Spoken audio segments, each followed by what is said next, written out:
Excuse me. What's up, Jets fans, and welcome to episode 10 of JetNation Live. I am your host, Dylan Tereman. I will be joined shortly by Glenn Naughton once I successfully give him this link. So for now, I'll take it solo until he gets with us.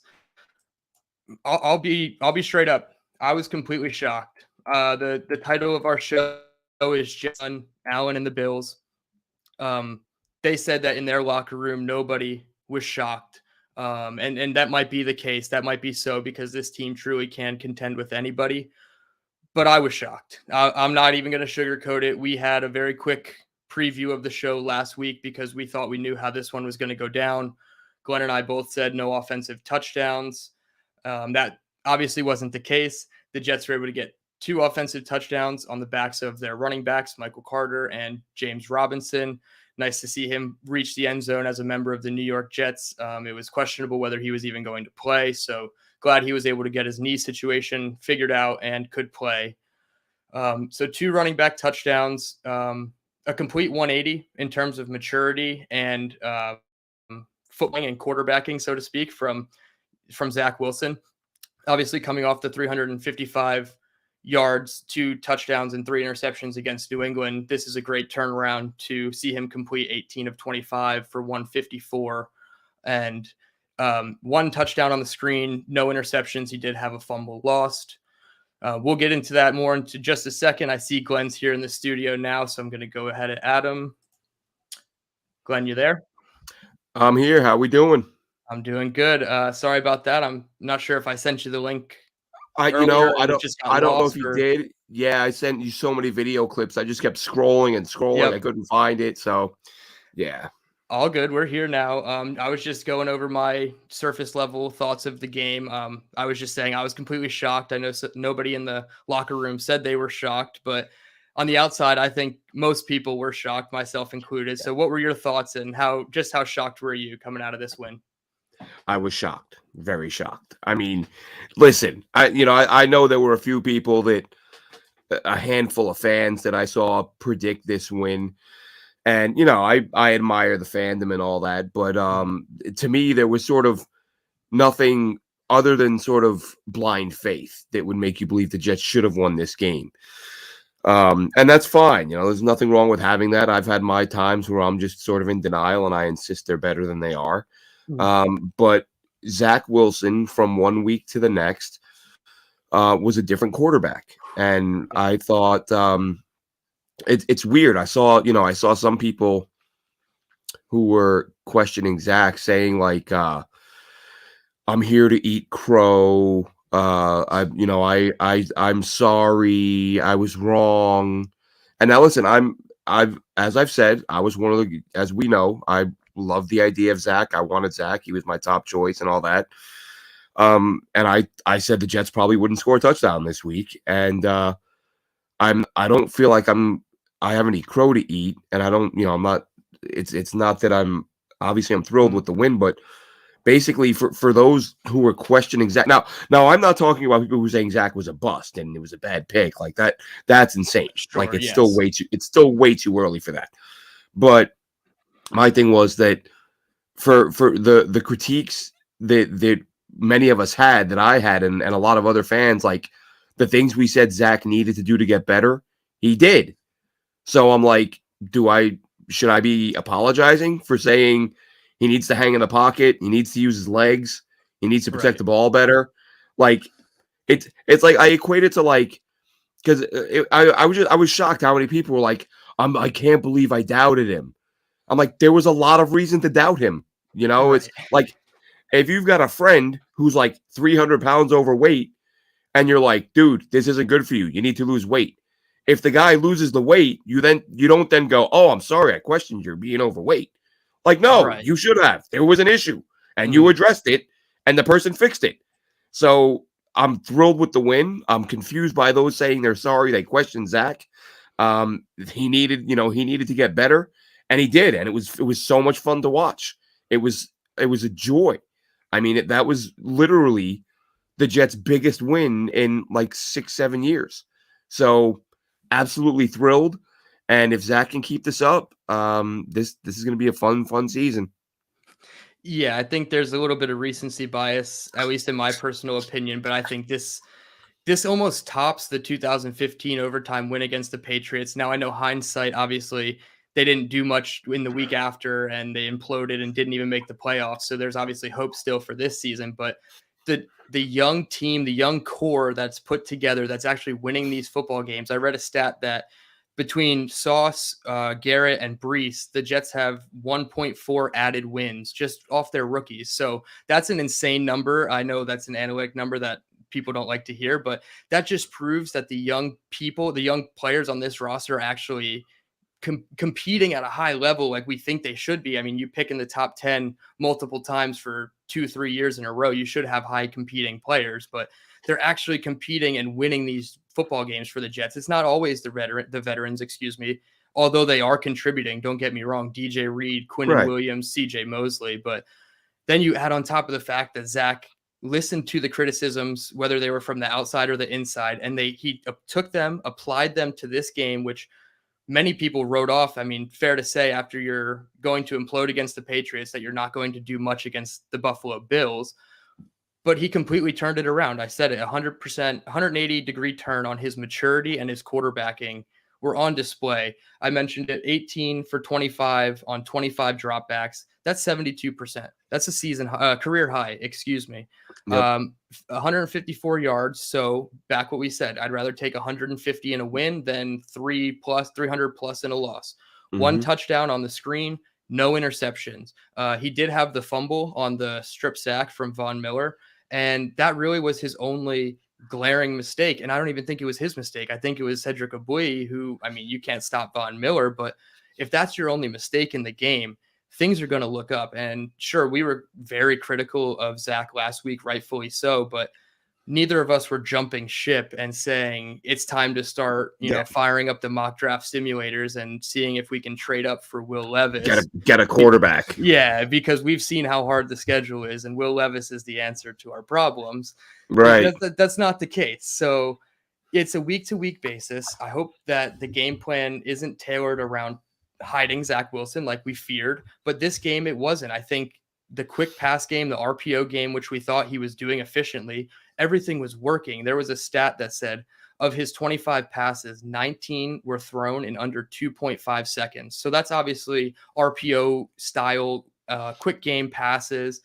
He was 16 of 19 on those passes, so 84.2%, 184 yards, one touchdown, and a 114.9 QB rating. That's absolutely head and shoulders better than what anybody thought he was going to do against this Buffalo Bills defense. Again, after this bad performance. So is this a formula for Zach Wilson? We'll just jump right into it. Is this the formula for Zach Wilson to sustain elite game manager speak? We could even put him in that category and say, do what you got to do efficiently when you're asked to do it in limited bases and let the rest of the team go. Is this a sustainable formula for Zach Wilson? Well, I think that I mean, his ability to sustain this level of play, remains to be seen. But is it sustainable that they keep winning this way? I think it is. This isn't, even just a few weeks ago, I said that it wasn't, because that's, we're talking about games where he was throwing for 120, no scores, and they were winning. Mm-hmm. And I think even in one of those, it was, he had one or two big completions. So really it was like 60 yards passing plus one big play, Exactly. and no touchdowns. Like, that's not. So this wasn't, he wasn't fantastic in this game, but he didn't need to be. He just needs to be good. And, the thing that, and I was thinking about this today, and I'm, thinking about it a lot. Like, a couple of weeks ago, I think it was after, it wasn't after the loss. It was after the previous win. When I said to you, I said, it's time for us to have like a really legitimate discussion about how good can this Jets defense be. Like, it's sort of, they've exceeded expectations. We said in the offseason, I believe, I'm 99% sure that when we discussed what the most improved position groups were, that we said corner and tight end. Yep. And it's been corner by a million miles. And what this has done, like, I said recently, could DJ Reed and Sauce Gardner be considered on par with what Darrelle Revis and Antonio Cromartie brought? Now, if you want to say Revis is in his own class, that's fine. Sure. But I'm talking about what they bring combined. It's an oversimplification, but let's say you just grade each guy on a scale of 1 to 10 and say, well, Revis is the best. He's a 10. Okay, fine. Well, let's say Revis is a 10. And Cromartie, for as good as he was inconsistent. He wasn't as consistent as either of these two are right now. So if you want to say, okay, well, let's call Cromartie a 7, and these two guys are both 9s, neither as good as Revis, but both better than Cromartie, and not that far behind. Like, this duo might be the best we've ever seen as Jets fans, and they're in year 1. So when you've got these corners, and let Michael Carter, nobody talks about him enough. We don't do it. Like, he's the forgotten man. Yep. But these three guys, I mean, this up to it, halfway point, anything can happen the rest of the way. But up to this point, in a league that we've been saying for a million years now is all about the pass, like, the Jets are going to be as hard as anyone in the NFL to pass on. So with that being the case, if Zach Wilson improves or continues to play the way he does, and I don't know, I'm sure we'll touch on it at some point, but if and when the Jets reintroduce Elijah Moore to the offense, that's going to be like the way I look at that. You always hate to see your better players get hurt, but anytime the Jets, especially when it's a premium player and they get hurt and they're going to miss the year, I always think to myself, well, the silver lining is when that guy comes back, it's going to be like adding a first-round pick, mid-season or late in the season. Well, right now, Elijah Moore is just a decoy who runs around in the backfield and does nothing. When they reintroduce him, and I believe they will, it's going to be like adding an elite pass catcher to a team that's already shutting opposing offenses down. And so that's absolutely sustainable. It's reminiscent of the Sanchez Jets. And so I just look at it, can Zach Wilson be better than Mark Sanchez was? Because if Mark Sanchez had been better, those are teams that would have had first-round buys and home playoff games. Yeah, for sure. Now, could this happen this year? Probably not. But could this team make the playoffs and make a run? I mean, tell me why they can't. Yeah, exactly. And just to touch on your cornerback point, I believe PFF, and again, this isn't the Bible using PFF, but their grading system has all three of the Jets starting cornerbacks, I believe, in the top 15. I believe Carter is 15, Reed is 5, and Sauce, I believe, is graded out as the best corner in their system right now. So I don't know if there's anybody that touches it currently in the league. And yeah, we kind of have to go back to the Revis and Cromartie in Jets history just to find a duo. And if you're telling me there's even a chance that that's a conversation, which it is at this point, absolutely exceeding expectations by far. And yeah, Michael Carter doesn't get enough love, even though I claim to be like a Michael Carter, like homer, like I don't even talk about him enough. So it's definitely good that you mentioned him included, because people just look at the boundary corners and say, oh, okay, they got a good corner duo. No, we have a good trio. And for the first time in a long time, when the ball goes up in the air and we're on defense, I don't get scared. And no, you're surprised when it's caught. You're surprised when it's caught. Yes. I'm like, okay, well, there's somebody back there that's going to catch it for us, or it's going to hit the ground. That's my thinking now. I'll tell you what, I was when Sauce broke up that pass on the final play of the game, I don't know, it may have been an hour after the game until I realized who it was. I was so excited that I just watched the ball. I saw the ball hit the turf. Yep. And then I started losing my mind. Yep. And like, it didn't dawn on me till like a half hour out. I was like, who's in coverage? I don't even know who's in coverage. I was so convinced while that ball was in the air, I was like, this is either completed or pass interference. Yeah. Like before the ball came down. Yep. And when that ball hit the ground, I just started looking all over my screen, looking for the flag. I'm like, where's the flag? Where's the flag? Oh my God, no flag. And I didn't care who was in coverage. Because DJ Reed, how about that play earlier in the game? That same sideline, deep inside the red. I mean, Jesus. That was play of the game to me. That was the best play of the game. Yeah. So yeah, it's exciting and fun to be a Jets fan for the first time in a long time. Yeah, seriously. Fun is it might be underselling how good this season has been, truthfully. But before we do get too far ahead of ourselves, this week we are doing a mailbag at the end of the show. You can see it on the screen. Drop your questions in the chat. I see a couple already in there. We will get to them, I promise. We have a couple from Twitter we'll get to, and then a couple offline that we shared with each other. We're also going to do a rookie update this week. We mentioned that we think about doing a quarterly update. We're going to do a half season update. I know 9 and 8 isn't exactly half, but we can't stop in the middle of last week's game to give you an update. So we will do an update on all of the 7 rookies. They have all touched the field, some way more than others, as we will get into. And just projecting how we see this class moving forward for the rest of the season, into the future, and maybe a couple of our favorite moments from each of these rookies. But getting back to the defense, you mentioned the DJ Reed play being one of the best. How about one from another rookie, Jermaine Johnson? Welcome back, getting a chase down sack Fantastic. on Josh Allen. Somebody mentioned it on Twitter that it was a first down sack, but that drive resulted in the Bills punting the ball in the Jets territory in the fourth quarter of a one-score ball game. So I don't think it's being talked about enough just how much of a impact Jermaine Johnson had on that game. He was one of, I believe, 5 sacks for the defense. Yep. And this stat I thought was incredible for how much flack we give John Franklin Myers for his silly penalties. He had 5 total pressures, which isn't a lot by any means, but that was 2 more than the entire Bills team had the entire game. So back to the quick RPO pass game concepts, it was obviously working because the O-line held up. Zach wasn't under duress. He was throwing the ball away.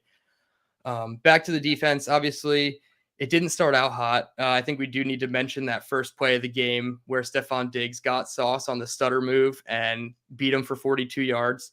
That coverage, I believe it was a cover 2 shell with Joyner over the top, and Sauce was supposed to kind of be a cloud corner. So he got beat. Don't get me wrong, because his feet got held up in the turf, but I don't think it's like, oh, he was in man coverage and Stephon beat him. That was definitely a zone coverage play. So that's what it looked like to me. Exactly. And the Bills probably did their homework, like, hey, the Jets like to come out in this rolled corner coverage with Sauce, so let's just hit him with a stutter move. And that's Stephon Diggs's bread and butter. His route running is next to nobody. So he's in a class of his own. But that was it. They locked Josh Allen down from that moment on in the air. That's the thing, though. That's the thing, though, that it reminds me of, and it's such a good sign. It reminds me of, what was it, like the 90, different sport, but it was probably the first time I'd ever seen this or noticed it. 98, 99, whenever it was, when the Yankees had that, they won like 112 games and won the World Series. They were so good. This is back when SportsCenter, like, you didn't know which sport they were going to open up with. They just kind of, every night was different. But if the Yankees lost, that was the lead story, and people would talk so much trash. And it took me a while to like it. I was as nuts about baseball back then as I am about football now. But baseball sucks now. But back then, like, I'd get really aggravated when people would talk trash about the Yankees. But then I realized, like, oh, they're so unbelievably good. Yeah. That, like, a loss, and people are like, yeah, like the people who hate the Yankees. And that Sauce is on that level now where he's so good that he gives up a big completion. And it's like, oh, Sauce got burned. Yeah. In 2022 in the NFL, he gave up a long completion. Exactly. Like, the league is full of them all week, every week. Yep. It's the first one you've seen against them all year. And it wasn't true, man-to-man coverage. So the guy he's that good already that opposing fan bases are doing backflips on Twitter when he gives up a catch. Not a score. Not a game-winning touchdown. A catch on the first throw of the game. And people are like, woo!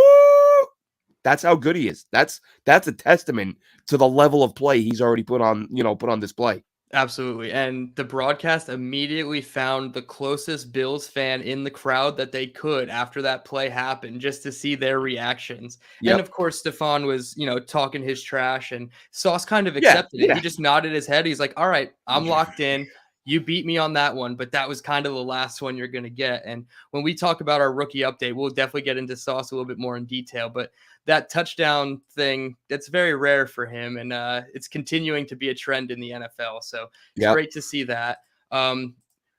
Sheldon Rankins was another person I did want to talk about. He Yeah. had the forced fumble early on in the game on Josh Allen in the red zone. I believe it was their second offensive drive. And then I think 2 plays later, he went out with a pretty bad dislocated elbow, should miss 4 to 6 weeks. What were your thoughts, and how big of an impact do you think Sheldon Rankins' injury is to this defense? Well, I mean, how big remains to be seen, but I think, potentially very big. I thought Rankins last season was a little bit inconsistent. I even mentioned him as a guy who like I didn't say he would be cut, but I thought if he didn't play really well early on or, through camp or whatever, that he wasn't a lock. And he probably was. I probably jumped the gun on that one. But again, I didn't say he'd be cut, but I was like, oh, he's not the most consistent guy. But this year, he's been much better player this year than last, in my opinion. So they're going to miss him in the middle of that defense. He's been a big part of what they're doing, and they don't really have another guy on the roster. Obviously other than Quinnen, who plays at that high of a level on the interior. I think we've all got our issues with Nathan Shepard. He's these guys, Solomon Thomas, nice guy, but not a guy who makes plays. At least not nearly as frequently as Sheldon Rankins does. So that one's going to sting a little bit.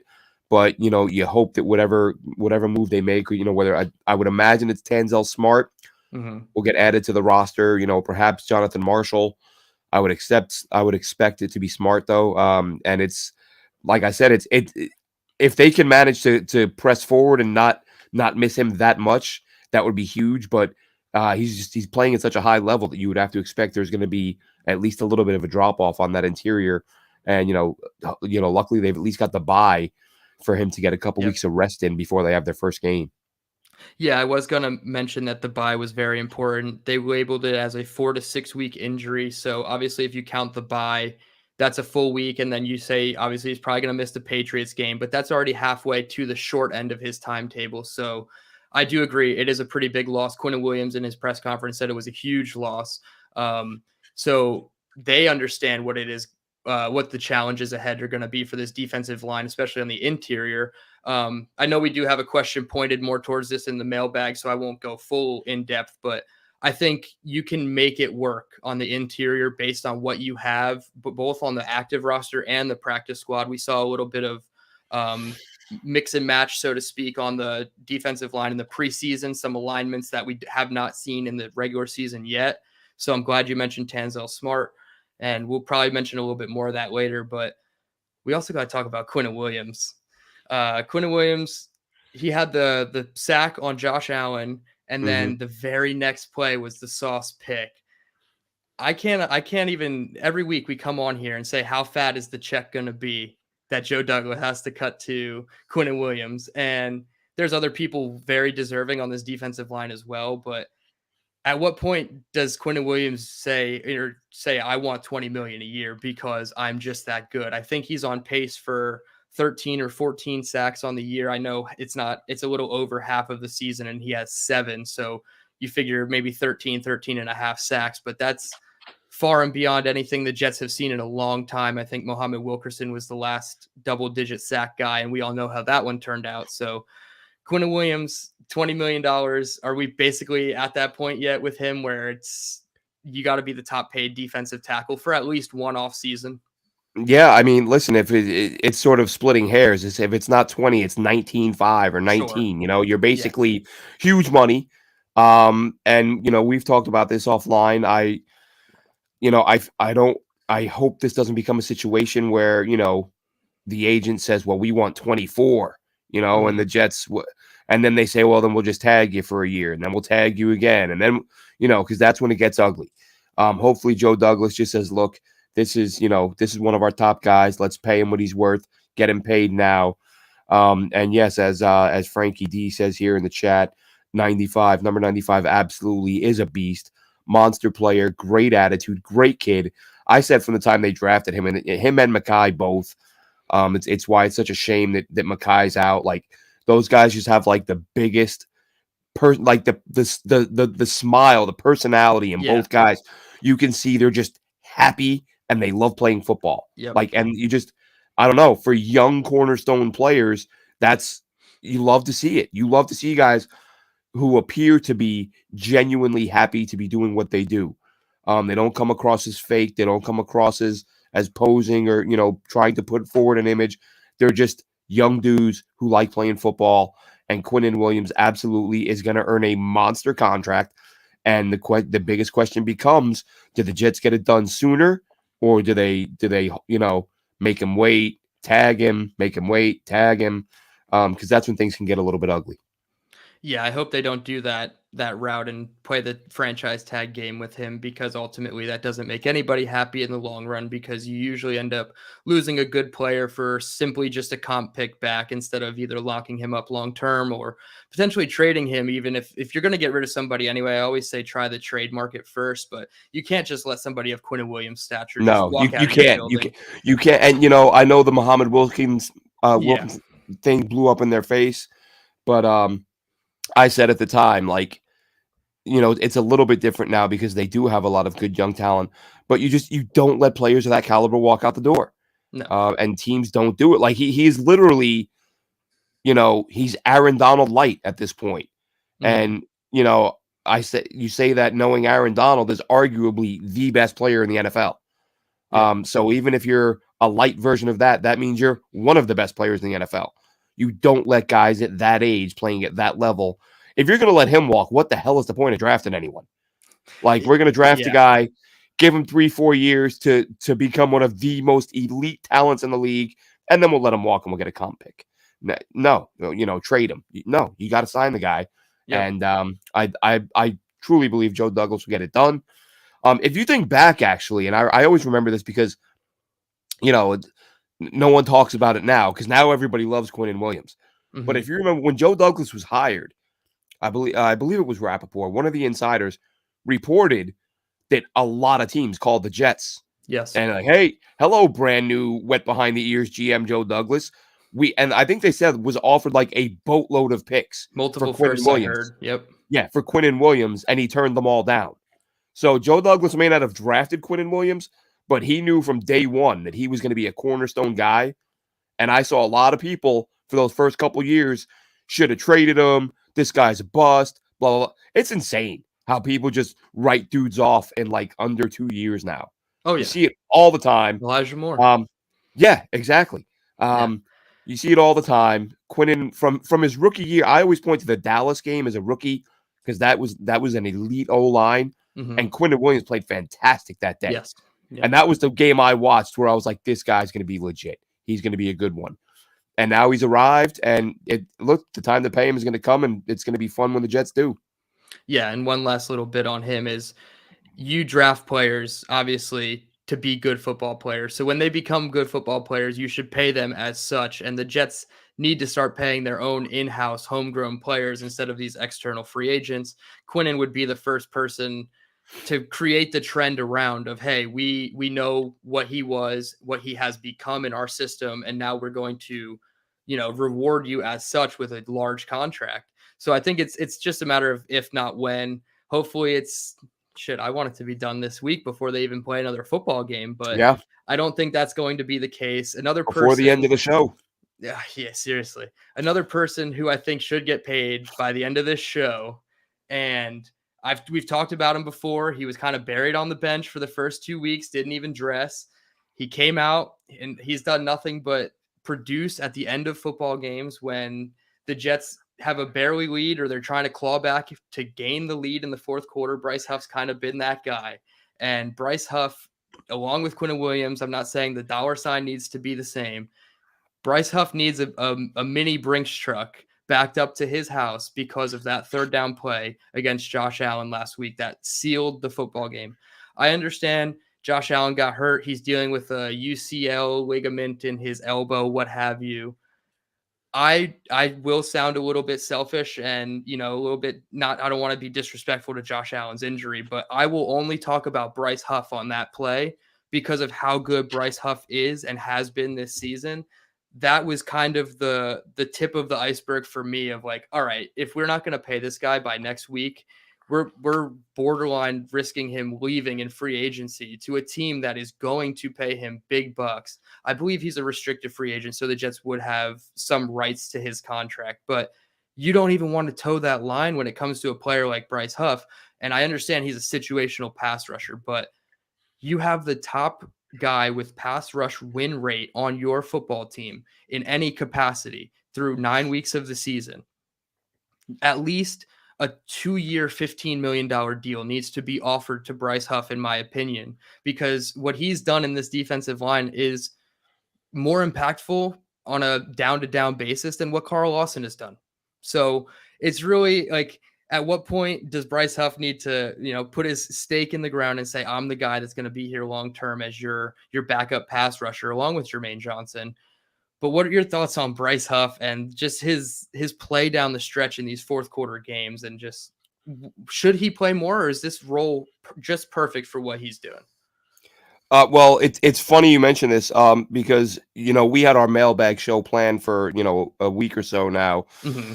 and just by chance, a guy I mention every now and then on here, a good friend of mine, Scott Mason from Play Like a Jet, Mm-hmm. he messaged me earlier today, said, "Hey man, call in, jump on for a mailbag." So I jumped on their show. We'll have him on ours at some point. For sure. He's come on with us, and we did a mailbag. And that was one of the questions was, if any player, what player should the Jets extend in season, similar to how they did last year with John Franklin Myers. Right. And I had two names. I said Bryce Huff and Nate Herbig. Yeah. This is a guy, Huff is a guy who he impacts the game. And the comment I made then, I'll say it now, Huff is like the classic example. And I know it's, not everyone has time to watch every single snap on the all 22 multiple times over, and so a lot of people scout the box score. And Bryce Huff is the perfect example of throw the box score out, because it is a little frustrating that his sack production is so low for a guy who wins as often as he does, or as high of a rate as he does. Mm-hmm. But as I've been saying for years, as many people have been saying for years, going back to the Leonard Williams days, like we got frustrated by Leonard Williams because he was such a high pick. He was still a very good player who was very disruptive in the pass game. And if he had been a third or fourth round pick, fans would have loved Leonard Williams. But because he was that top, that top of the first round, everyone wants double-digit sacks or you're a bust. And Leonard Williams was a guy who would have 25, 35 pressures a year. And now we're seeing it from Huff. And we're seeing, you're seeing these plays. As you said, Quinnen Williams had a pressure. Was it this week or I think it was this past week. He had the sack right before the INT. But we've seen these pressures that have led to interceptions and complete passes. They're drive killers. Bryce Huff delivers in that capacity, and it just doesn't show up. You don't get points for it on your fantasy team. Even if I'm in a fantasy league where we do defensive points, and Bryce Huff never got me anything. Okay, but in real football, he's an impactful player. So absolutely, Bryce Huff and Nate Herbig, get him signed. Get him I say, you said 2-3 year deal, and get them under contract for the next several years. Yeah, I'm really glad you brought up Nate Herbig, because that's another sneaky free agent addition that Joe Douglas has made that got thrust into a starting role midway through the season and has done nothing but produce. I love whenever Rob Saleh talks about Nate Herbig, because the adjective he uses to describe him is dirty, but he means it in such a nice way that it's just so funny to see you talk about an offensive lineman as dirty, but in such a clean way. And Nate Herbig is just winning clean at the offensive line position, the right guard spot. I've always said AVT should come back and be the right guard, but if Nate Herbig plays this well, you might bring AVT back as the right tackle next season. So always fun there. Bryce Huff, I did want to mention, you talked about his pressures. It was the first 3 games he was inactive for. I said 2. It was the first 3 games. And so the last 6 games, he's played 95 snaps. He has 17 pressures and 1.5 sacks. That's a pressure rate of almost 18%. That's ridiculous for a situational pass rusher. So I understand it's not going to light up the box score like you mentioned, but I saw somebody trolling a Dolphins fan on Twitter saying that Bryce Huff is better than Bradley Chubb. And when you consider the compensation that the Dolphins paid for Bradley Chubb, you're expecting double-digit pressures, probably a sack plus each game from Chubb, whereas Bryce Huff can get you similar production at 1/3 the snaps. So I'm not going to say that Bryce Huff is better than Bradley Chubb, but I think in the grand scheme of things, when you have somebody like Bryce Huff, you don't need to go pay a first round plus for a Bradley Chubb. So those are definitely three guys: Quinnen, Huff, Herbig. Get them all signed, get them on the team long term, because even if Herbig's your sixth offensive lineman, I think that's phenomenal for an offensive line that has seen many different combinations this season, to say the least. One last note on the game against the Bills before we move into the rookies. I did want to talk about this run game. We're kind of back to where we were post pre-Brees injury, 31 attempts, 160 yards on the ground, 1 touchdown from Michael Carter. Robinson had 13 for 48. Carter had 12 for 76. So Robinson did out carry Carter, but Carter was the way more productive back. And I believe Carter's best game on PFF this season was this last week. 8 missed tackles forced, 4 first downs in the run game. What's up with this run game? And do you think that these two, mainly Carter and Robinson, not so much Ty Johnson or Bam Knight, could be a two-headed backfield that can actually be sustainable? I know a lot of people said Breece Hall goes down, your run game is you're washed, you're not going to be able to produce as much. That might be the case, but is this a winnable backfield for the Jets given what they want to do? Yeah, absolutely. Look, they're multi-dimensional guys. Robinson's been 1,000-yard rusher. Carter is a guy who's never, he's a guy he'll never see the carries to be 1,000-yard guy, but he can on any given Sunday be a 5, 6, 7 yard per carry guy on 8 to 12 touches. So absolutely, and really to me the numbers are, maybe misleading's not right. Well, I think misleading might be the right word, because of how well they ran it in the fourth quarter. And we keep seeing it from this Jets team where they're wearing teams out, and on that final drive or those, that final quarter, they're putting up big yards. Robinson had a couple of runs, didn't he? I think he had a 22-yarder or an 18-yarder or something. Yep. They started that drive inside their own 5 or whatever, inside the 5, inside the 10. Yeah, I think they went like 10, 96 yards or something. And they ran the hell out of it. So as long as the O-line holds up, again, I mean, what's the definition of holds up? They're down to like their 30th guy. But as long as they keep playing well enough and wearing teams down into the fourth quarter, again, you've got 1,000-yard back and a guy who can be a 6+ yard per carry guy on any given day. He won't sustain that over the course of a season, but again, sort of, and as you said, I had that thought, as much as you enjoy the win, there was that part of me that was like, oh, imagine what they would have done if they had Breece Hall today. Like they ran for 170 without Breece Hall, but especially game with those gaudy numbers, you're like, they might have gone for 230, 240, if you have Breece Hall in that game. So you kind of, you wish you had that elite talent in a guy like Hall. But Carter, these guys are still good enough to just keep the chains moving and bleed the clock, which they did a great job of the other day. Yeah, and full details on that game-winning field goal drive by the Jets offense. They went 14 plays, 81 yards in just over 6 minutes to kick the field goal with 1:43 left on the clock. So when you talk about methodically moving the clock, moving the ball, wasting clock, not giving your opponent a chance to even have the ball with enough time to go down the field and score, Buffalo had to use all of their timeouts on the Jets' last offensive drive. So they started the drive backed up in their own territory. I believe it was inside the 25, no timeouts. And you saw what happened. The Jets defensive line was able to pin their ears back and go. All they need is a 1 point, and you have a lead in this NFL. So Zach Wilson, I'm so glad he took the sack on that third down play, didn't throw it away or didn't throw it up to anybody. He just took the sack, kept the clock running, made them waste their last timeout. You're still in a solid field goal range. Greg Zuerlein has been money pretty much outside of 2 kicks all year, and 1 kick was outside of 50. So it's just full, complete trust in the team. You love to see both, like the offense leaning on the defense leaning on the offense. It was a team win, a complete team win against one of the most complete teams in the league. And I feel like that's the best way to put it when everybody comes in. We had a short preview last week and said, oh, maybe no offensive touchdowns. And they come out and they do this. So complete win against a complete team, and I think that's the best way to end it. We're obviously going to run a little long this episode here since we're on a bye. There's a Thursday night game that is really not entertaining at all. Carolina's uniforms might be the best part of the Thursday night game. They're wearing the all blacks with the black helmets against the Atlanta Falcons, but we're going to trudge on here. We're probably going to do about a 90-minute show. So for the next probably half hour, we're going to talk about this rookie class. It was a discussion multiple times this year. It was including this week in Germany, where Good Morning Football is live all week for the Germany game on Sunday morning. And they're talking about it right now as we speak. An hour ago, there was a tweet from Peter Schrager. Who has the best rookie class, the Jets or the Seahawks?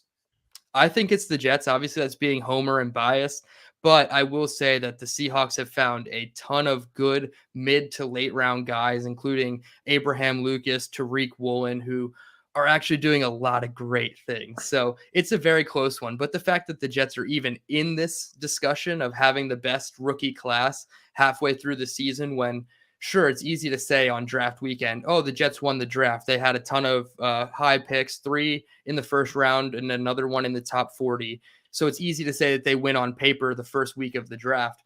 But now that you're 8 games into the season, or 9 games, excuse me, this is still a thing. The Jets are still the best rookie class, or one of the best. So overall, before we get into each player by player, what are your thoughts on the class? And is this something we can, bank on with Joe Douglas moving forward, hitting on all of these draft picks in one class?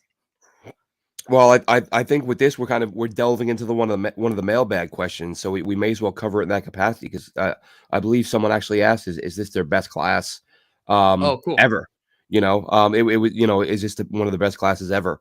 Yeah. And really, there's no, I don't see how it isn't. And people say oh, even over the years, even with the bad GMs when they'd hit on the occasional pick. Oh, well, that guy was a top 5 pick. He was a top 10 pick. Those are gimmies. No, they're not. We're Jets fans. We know that there are no gimmies. Absolutely. You can pick 1, 2, 3. Listen, Vernon Golston, there are no gimmies. There are no absolute locks. Even having just praised Leonard Williams, he was a very good player, but for his draft slot, he was a disappointment. Yep. He wasn't that elite talent, which is what you want in that spot. So, was he a bust? That all, depends on one's definition of a bust. Sure. So really having early picks doesn't guarantee anything. And we know that. So Joe Douglas, listen, this draft class is as much as everybody loved it.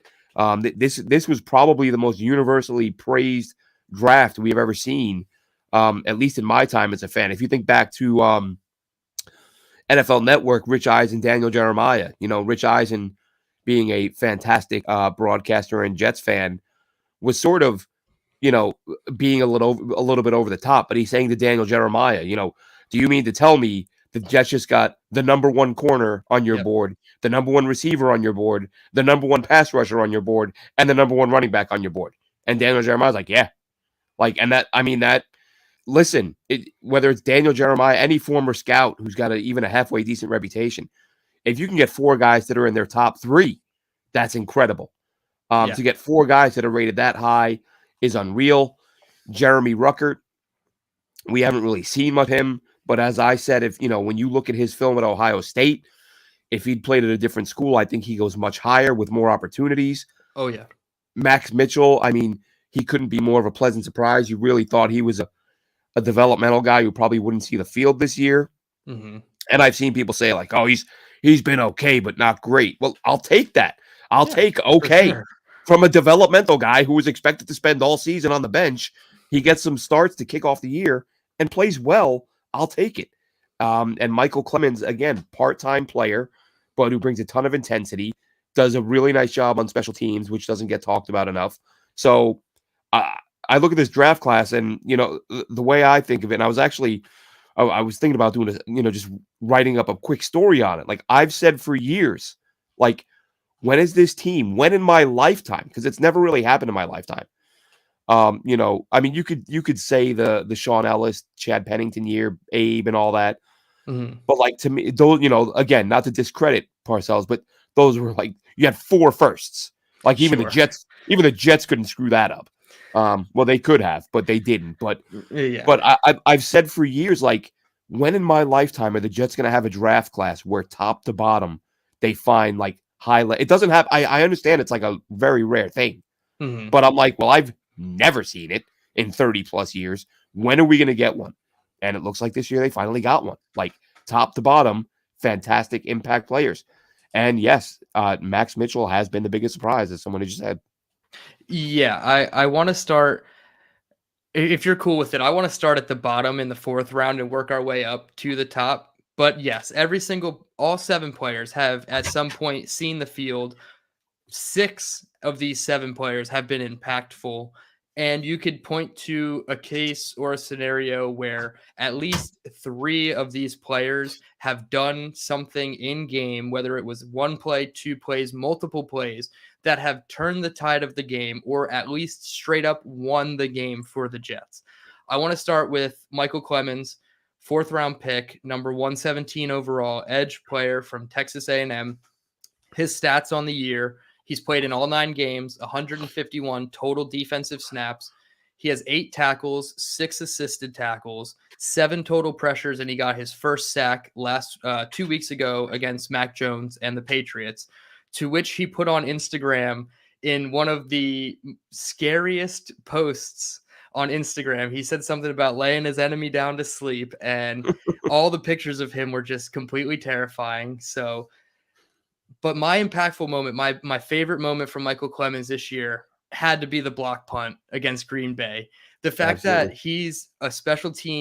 he's almost dominant on special teams. Somebody asked me to put a all 22 clip together of Michael Clemens on defense, and he didn't play many defensive snaps in that game. But the special team snaps he played in that specific game were so good. He is so good at just bull rushing the player next to the snapper, then crashing down on the long snapper and just getting his long frame in front of the punter. And if he doesn't block it, he's definitely terrifying. Punters are small guys, man. Like Michael Clemens coming after you is not They something don't. you want on special They teams. don't So know. No. that's my memorable moment from Michael Clemens. I think obviously the sack is important too as a defensive lineman, but when you block a punt and Will Parks picks it up and runs for a touchdown against the Green Bay Packers, that's got to be your marquee moment of your season. Do you have any other moments of Michael Clemens other than maybe some press conferences with the media that stand out to you? Well, funny enough, that's what I was going to say was the pressers, and I know we love to laugh and joke about how scary and intimidating he is because of his size, his length, his Mhm. demeanor, and all that. But I love the guy's demeanor. Like, you don't get a lot. For sure. He's very much. I don't know, something about, like, he's got that old school thing about him where he's just all business. You know what I mean? And I love that. There's not enough of that for me. Um, and I'm not saying guys shouldn't have fun and they shouldn't be lighthearted. I just said I love Quinnen and Becton, and I love their demeanor too, and they're Mhm. sort of lighthearted, happy. That's great too. But there's just something about dudes that are just super intense, and you can't. You just look at the way Michael Clemens handles himself with the media, and I just think I can't see that guy ever taking a play off. No. I can't. Like, some people are just wired different than Mhm. other human beings in a million different ways. Um, but I think rarely do you see a guy who conducts himself, who carries himself like Michael Clemens, who you go, oh, that we're gonna have to worry about this guy's intensity level. We're gonna have to worry about this guy's level of commitment. I don't see that. So I think that's my favorite thing about Michael Clemens is the way he carries himself. Just sort of oozes intensity, quiet confidence, and Yeah. you love to see that from a guy. So that's been my favorite thing, is watching how he carries himself, because I think he's going to be, in future years, if not already, he's going to be a guy young guys look up to as, like, I got to have that dude's intensity. Yeah, and I think it's really good that you mentioned not having to light a fire under him. And I'll steal something from Daniel Jeremiah and Bucky Brooks' Move the Sticks podcast. It's their thoroughbreds versus donkeys discussion. And thoroughbreds, you don't have to do anything. They are down to work. They hit the rink and they go. Whereas a donkey, you got to kind of slap them on the ass a little bit, and you got to get them fired up a little bit to get moving. So Michael Clemens is certainly a thoroughbred in that case. And I read a story that he was supposed to go to the Senior Bowl last year. And I think if he went to the Senior Bowl last year, based off especially how Jermaine Johnson played and showcased his talent, there's no way Michael Clemens was going to last till the 117th pick. So I'm very glad that he was one that did not get to go to the Senior Bowl for whatever circumstance and fell to the Jets at 117. Huge pickup there.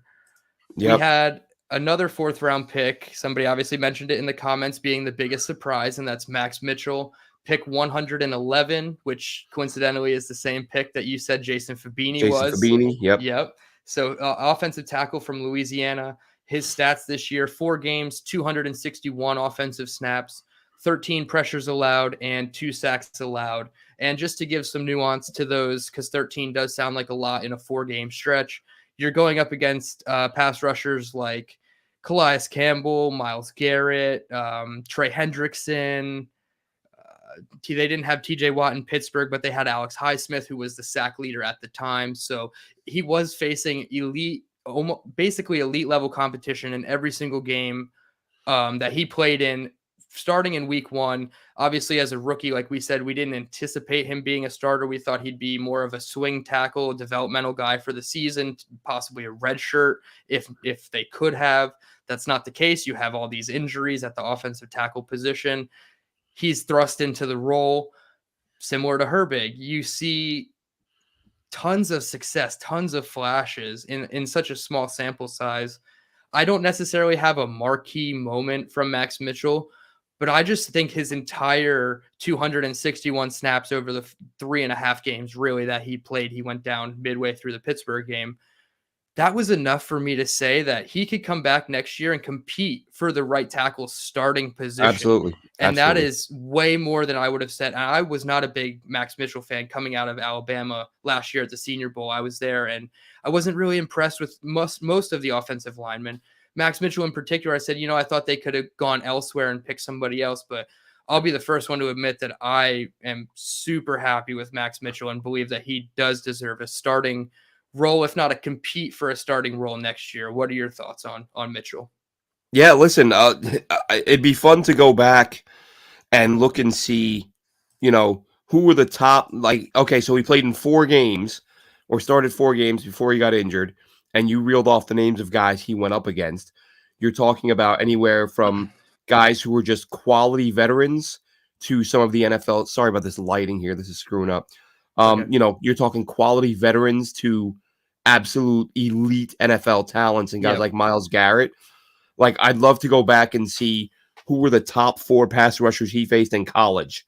And, and let's compare those guys to the guys he went against. I mean, the level of competition just absolutely goes through the roof for Max Mitchell, and he held his own. And that's really all you can ask while a guy is young and learning. And, he had some reps. I forget, I can't remember off the top of my head who they were against, but he has had some reps where guys made him look silly, spin him around. He's blocking with his butt, and looks like he's trying to fly, like he's hanging on for dear life. Okay, fine. He's a 4th round pick out of Louisiana. He's learning. Who probably never faced more than 1 or 2 guys who are high end NFL prospects, and he's right out of the gate facing 4 guys in a row who you would think are going to eat his lunch, and he holds his own. Listen, the first time where he really stepped up was that Cleveland game where there were a few plays late in that game where Joe Flacco had to have time. He had to.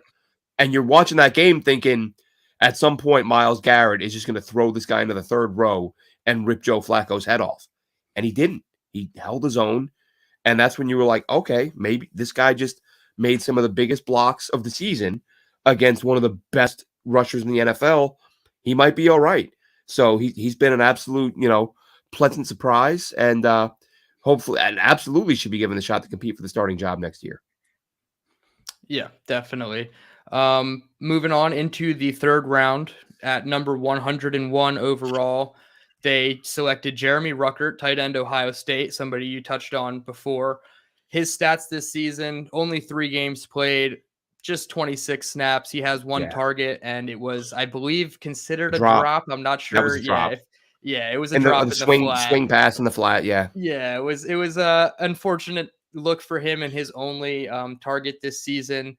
And what I'll say is I don't know how far behind his foot injury from the Senior Bowl truly left him this offseason. I know he didn't have much of an offseason program at all. Um, but at some point, 8 games, 9 games into the season, you would have liked to have seen him. The inactive, healthy scratch kind of rubs me the wrong way when you have guys like Uboa and like they're not using their third tight end at this moment in the rate that we thought they were going to use their tight ends. So I would love to just see the opportunity given to Jeremy Ruckert over Yeboah. I'm not sure if it's a playbook thing, if he doesn't know enough of the playbook to get into these 2 tight end sets. But from everything that we saw from the team in their behind the scenes in Mobile, they loved this kid's character and his work ethic and everything about him as the football player. So I don't think it's necessarily that side of it that's keeping him off the field, but it's just kind of a mystery at this point if it was the injury or what is keeping him off the field. But I think it's possible he needed more work than we realized. I really thought, and I'd said that Mm-hmm. I thought he'd see the field early on, but I thought it would be limited basis, and I thought that sort of the second half of the year we would see him climb the depth chart. I even wondered, like, could he climb to number 2? Could he Sure. outplay CJ Uzama? Like, because some of that Ohio State film is fantastic. Mm-hmm.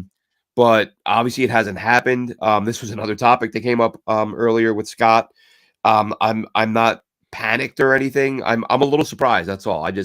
not like, oh God, it's a bad pick. I'm just thinking, oh, and I like Yeboah. I sort of I tweeted out some of his stuff from Ole Miss before the draft and thought, Mm-hmm. could he be a day 3 pick for the Jets? They end up grabbing him as a undrafted free agent, similar to Zonovan Knight this year. Same thing. I tweeted him out. So yeah, Ruckert, I'm a little bit surprised that he hasn't done a little more, but again, if they're bringing him along a little bit, because as you said, that was the main point. I think we all expected more targets for the tight ends in this offense, and that just hasn't happened. Oh yeah. Especially early on, Conklin late in camp and early in the year was seeing all these targets, and then it just kind of dried up for a little bit. He still sees the odd target, but I think both tight ends have done significantly less than we expected. Still both good players, but I just think that's been a factor too. We haven't seen as much action as we anticipated at that spot.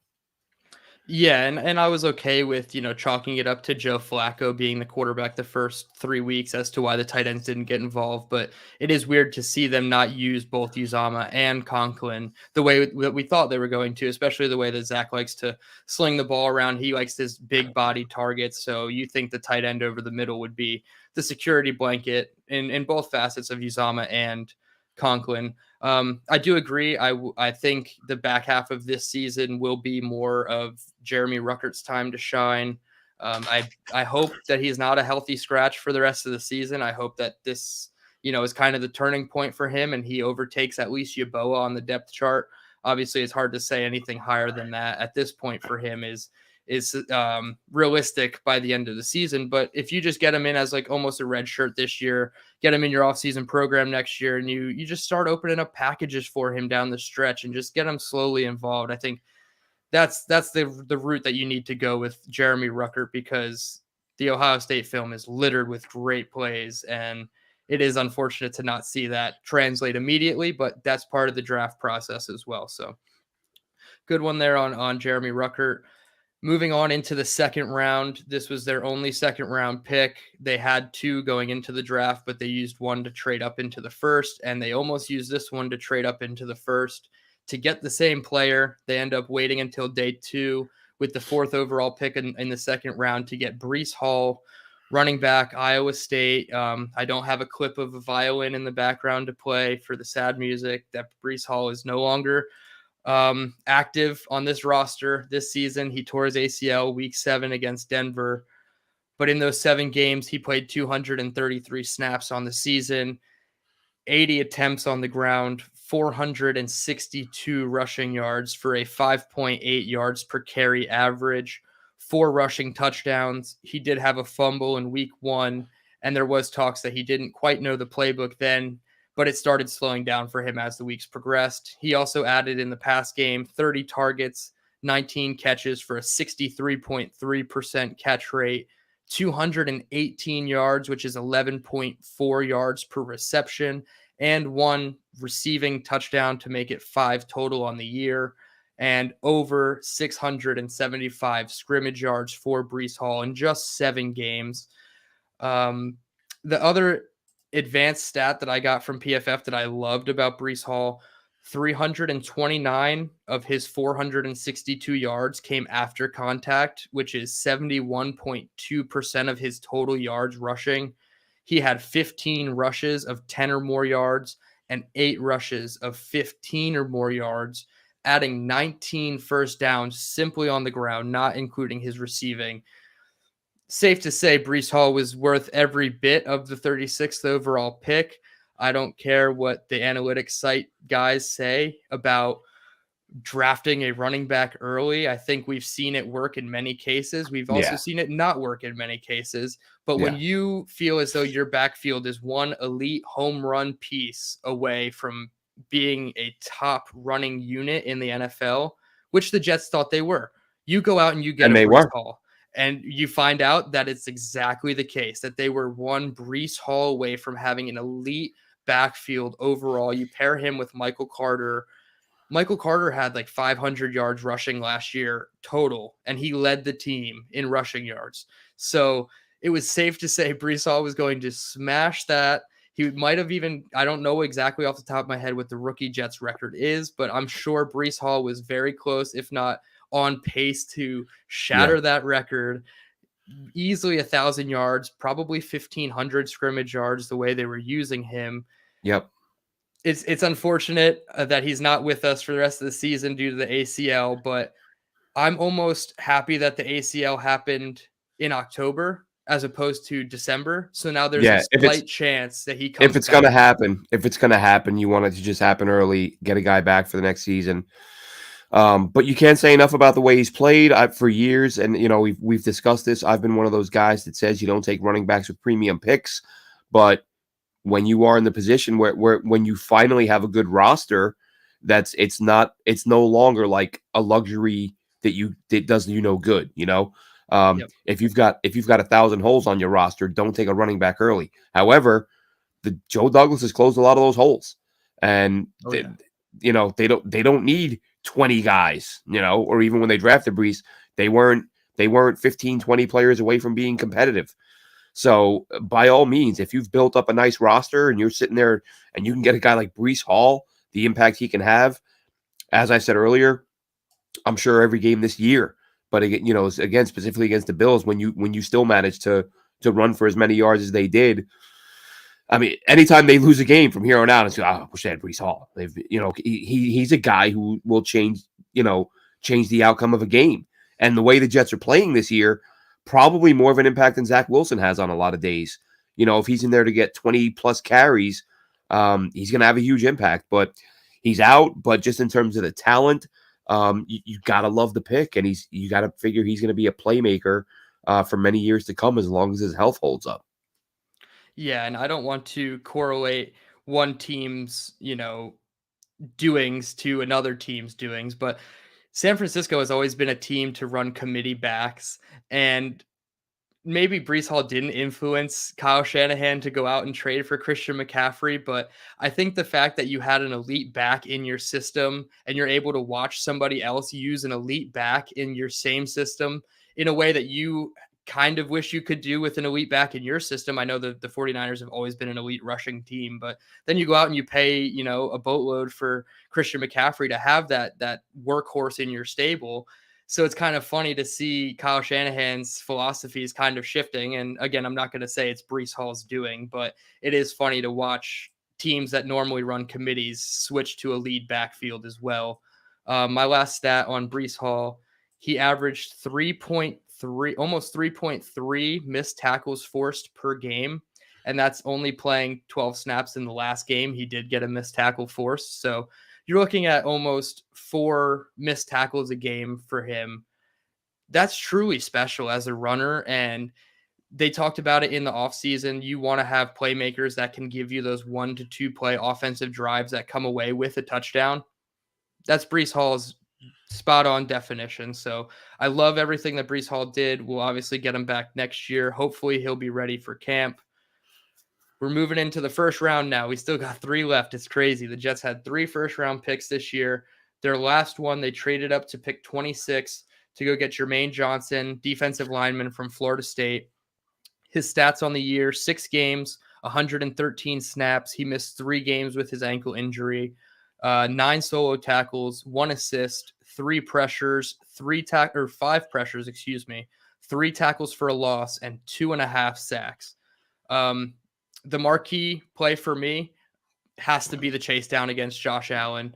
That we talked about it before. It changed the pace of that fourth quarter drive for the Bills, ultimately getting the ball back for the Jets in a situation where the Bills were in plus territory on first down, ready to strike and possibly put the game out of reach.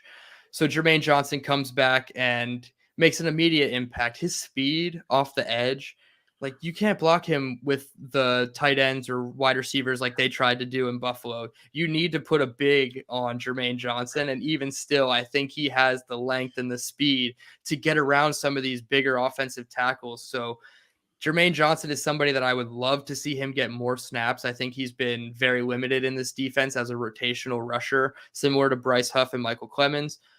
What do you think with Jermaine Johnson moving forward? Is he worthy of, getting a starter reps? And do you have a marquee moment outside the Josh Allen sack? Well, I don't outside the Allen sack. The reason I'll repeat it, or the reason I'll use the same play is my thought as that play was developing.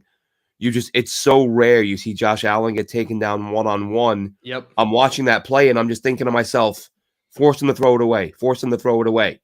Because I'm thinking if you get there, runs, you're the chances of bringing him down one-on-one, even with a guy as big as Jermaine Johnson, like you might not get him down. Mm-hmm. So the possibility of a sack wasn't even. It was like I'm thinking that's a 1% chance. Yep. I'm like, good, get the pressure, force him out like that. That was because he was running so hard toward the sideline. I'm thinking chase him out of bounds, hold him to, and then when he dove at his feet and just swiped his legs out from under him, I jumped off the couch. I was like, you just don't see that. The fact he had to gain as much ground as he did on Josh Allen because, he's coming off the edge. Allen's got a head start on him. Mm-hmm. And you just, again, you kind of, as you're watching, you're playing in your mind how you think something's going to go. And I'm just thinking he's going to throw it away or he's going to run out of bounds. There's no way Jermaine Johnson's going to close that much space and get him down. And he does it. And it was like, oh my God, huge play. And he again, he's another guy. He's been a lot of fun to watch. Premier position. Key spot, and you talk about starter reps on this line.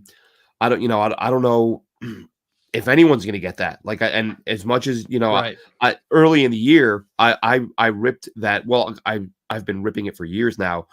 The lack of reps for Quinnen Williams has been driving me nuts. But so I haven't looked at the actual numbers, but I did see a headline that slowly but surely Quinnen Williams is seeing his snap count tick upward. So it's almost kind of along the lines of what I was saying earlier about Zach Wilson. Like I ripped that because I'm like, you're not getting your best player on the field the maximum number of reps. But if the Jets are now kind of doing that, it's showing that, look, if we want to be our best, let's get our best guy out on the field more. So it's not that I hate the idea of a rotation and keeping guys fresh. I love that idea, but I just don't love the idea of not making exceptions for your elite talents. And it looks like that's starting to happen. So starter reps on this team might be 22, 23 reps. Right. And if it keeps guys fresh and productive, I'm all for it. And that's part of the reason I think that, while it may not be the popular pick, I think sort of, certainly not in the first round. Well, again, depending on where they are, but I think in those first 3 picks this year, you could see an interior D lineman to fortify that depth because, as we said, Nathan Shepard, he'll be on his way out anyway. Solomon Thomas, he can certainly be upgraded. So you want to, how perfect would it be you want as little drop off as possible as you're rotating these guys out. Now, you're not going to find another Quinnen Williams. The odds of that are slim to none. But if you can just get a guy who's at a high level, maybe that sort of second, third round pick is worth taking an interior D lineman. Yeah, absolutely. And just to give you your monthly Quinnen Williams update, dating back to the Miami game, so the last 5 ball games, Quinnen Williams is averaging 69.25 snaps per game with a minimum of 62%. That was in the Denver game, which understandably so, Okay, and 69%, right? average over the last 5 weeks. Okay, I think you said averaging 69 snaps. I was like, oh my Oh, no, god. no. Oh, I'm sorry. 69 Yeah, yeah. percent of snaps. Yep. Like, With the wow, he minimum. really is seeing an uptick. No, no, no, You no. got him playing offense too. Yeah, right.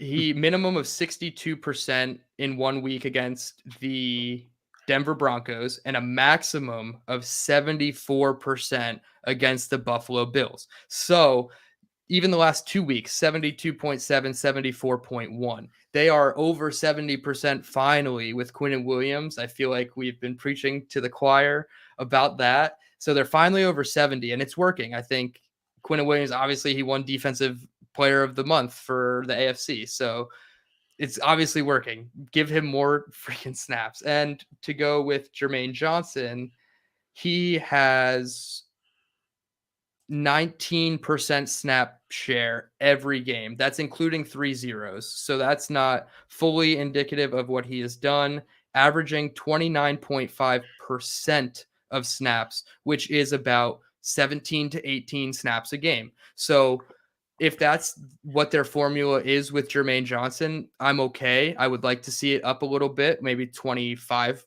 snaps in a game. I don't think he's reached no more than 22 snaps in a game since Pittsburgh. Since then, it's been 15, 3 games out, and 15. So I would like to see a slight uptick, but like you said, with the rotation, you got to keep them healthy. You have to keep your best guys on the field as much as possible. Quinnen, Carl, JFM, now Rankins is out, but Jermaine Johnson should see an uptick, especially based off what we saw in Buffalo. So that's Jermaine Johnson, our second first round pick, all the way up at the 10th overall spot. Wide receiver Garrett Wilson from Ohio State, another Ohio State playmaker. His 2022 stats in 9 games, he has 394 snaps, 63 targets, which leads the team, 42 receptions, so good for 66.6%. So basically 2/3 of his catches or targets are catches, 522 yards, 12.4 yards per reception, which is very good. 2 touchdowns, both against Cleveland, and 2 total drops. He also has 12 missed tackles forced, the latest of which was I don't even know how to explain the juke move that he put on that defender, but he just It's stopped. sort of like I to me that's like a stop and go. Yes. Like Yep. hit the brakes and accelerate, like boom, boom, like just that. And it was One of amazing those. how quickly he Yeah, actually did it. And yeah. he's just so shifty with the ball in his hands. He started the season in the slot, and he has switched since then. Switched to the perimeter. I think that's another mailbag question that we'll dive deeper into. But he's still seeing success on the perimeter, and that's going to open up way more options for this offense in the long term. If you're able to move a guy like Garrett Wilson between the perimeter, the slot, inside or outside slot, get him on the move like they've been doing. Do you like Garrett Wilson's role as it is now, or do you prefer him in the slot? And what is your moment from Garrett Wilson this year that sticks out to you? Well, I like, as I said earlier, once they reintroduce Elijah Moore into the offense, I would Yeah. prefer him. Even though I think Moore can win inside or outside, I don't think you want Moore on the outside all the time. Mhm. Having jump balls thrown his way, but he can win on the outside. You'd want him to play predominantly in the slot, which is why I like the idea of Wilson seeing the outside a bit more. His get off, his initial quickness, his ability to to create separation, it has been absolutely fantastic. He's one of those guys, and again, Elijah Moore does a lot of the same things in terms of that sort of shifty quickness and the ability to leave guys in the dust.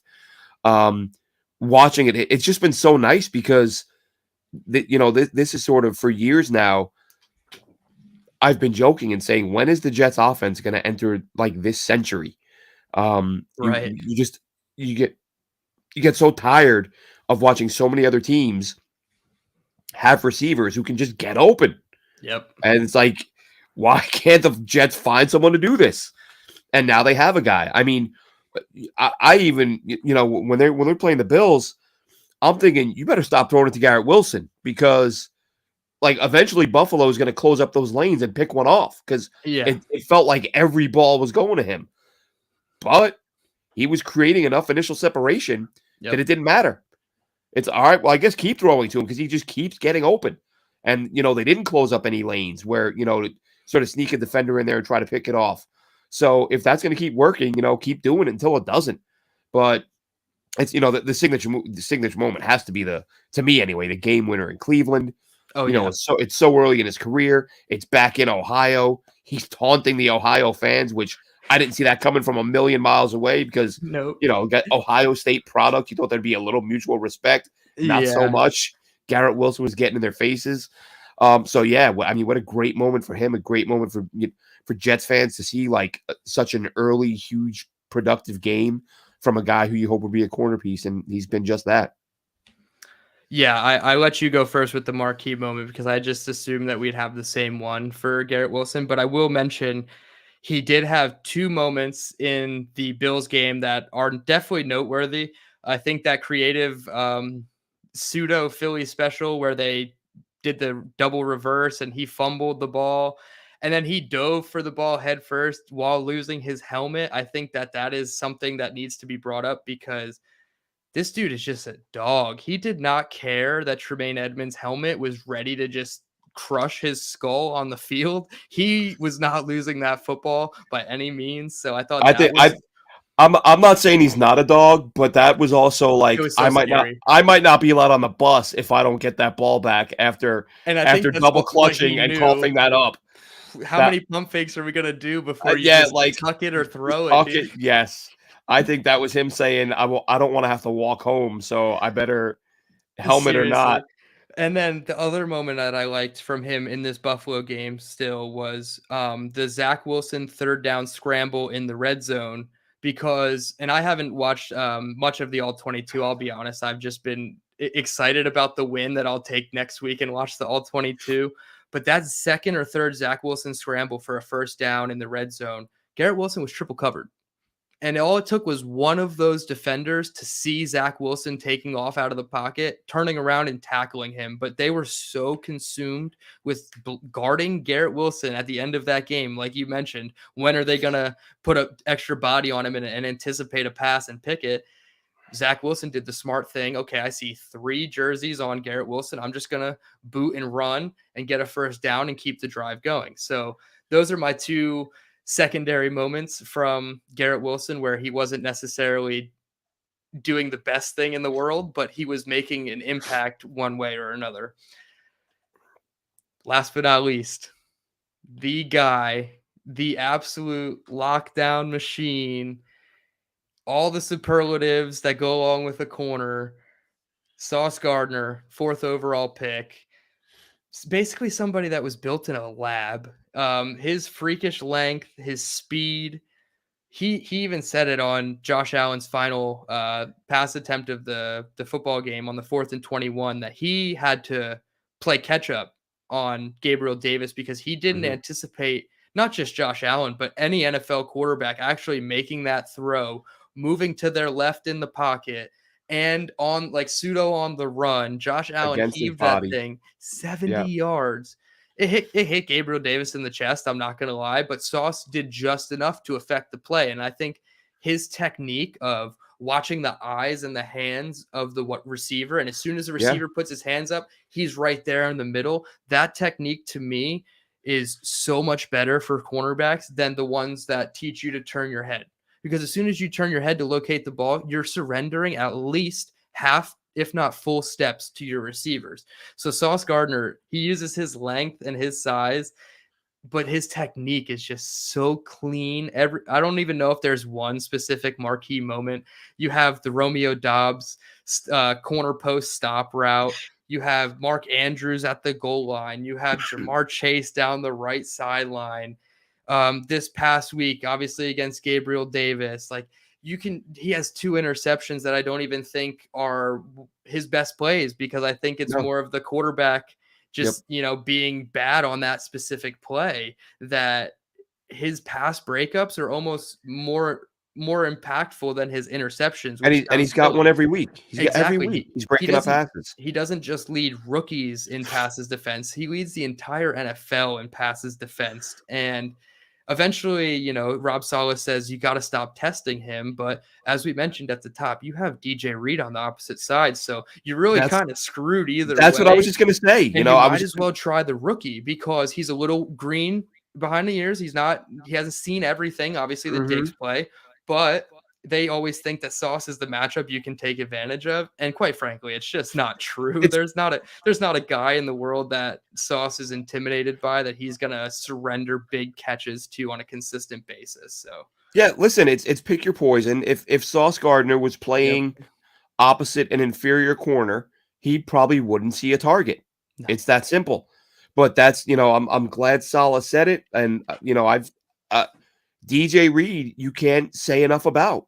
And I said earlier, he had, to me, what was the best play of the game on the deep ball to Diggs down the left sideline. It would have been a touchdown. I think it was still 17 all at that point. Mm-hmm. And yeah, you can't. What are you going to say? We'll avoid Sauce Gardner. Okay, well then throw to the other guy who doesn't give up any completions. Like, does it matter? It's one or the other. Neither guy has given up plays.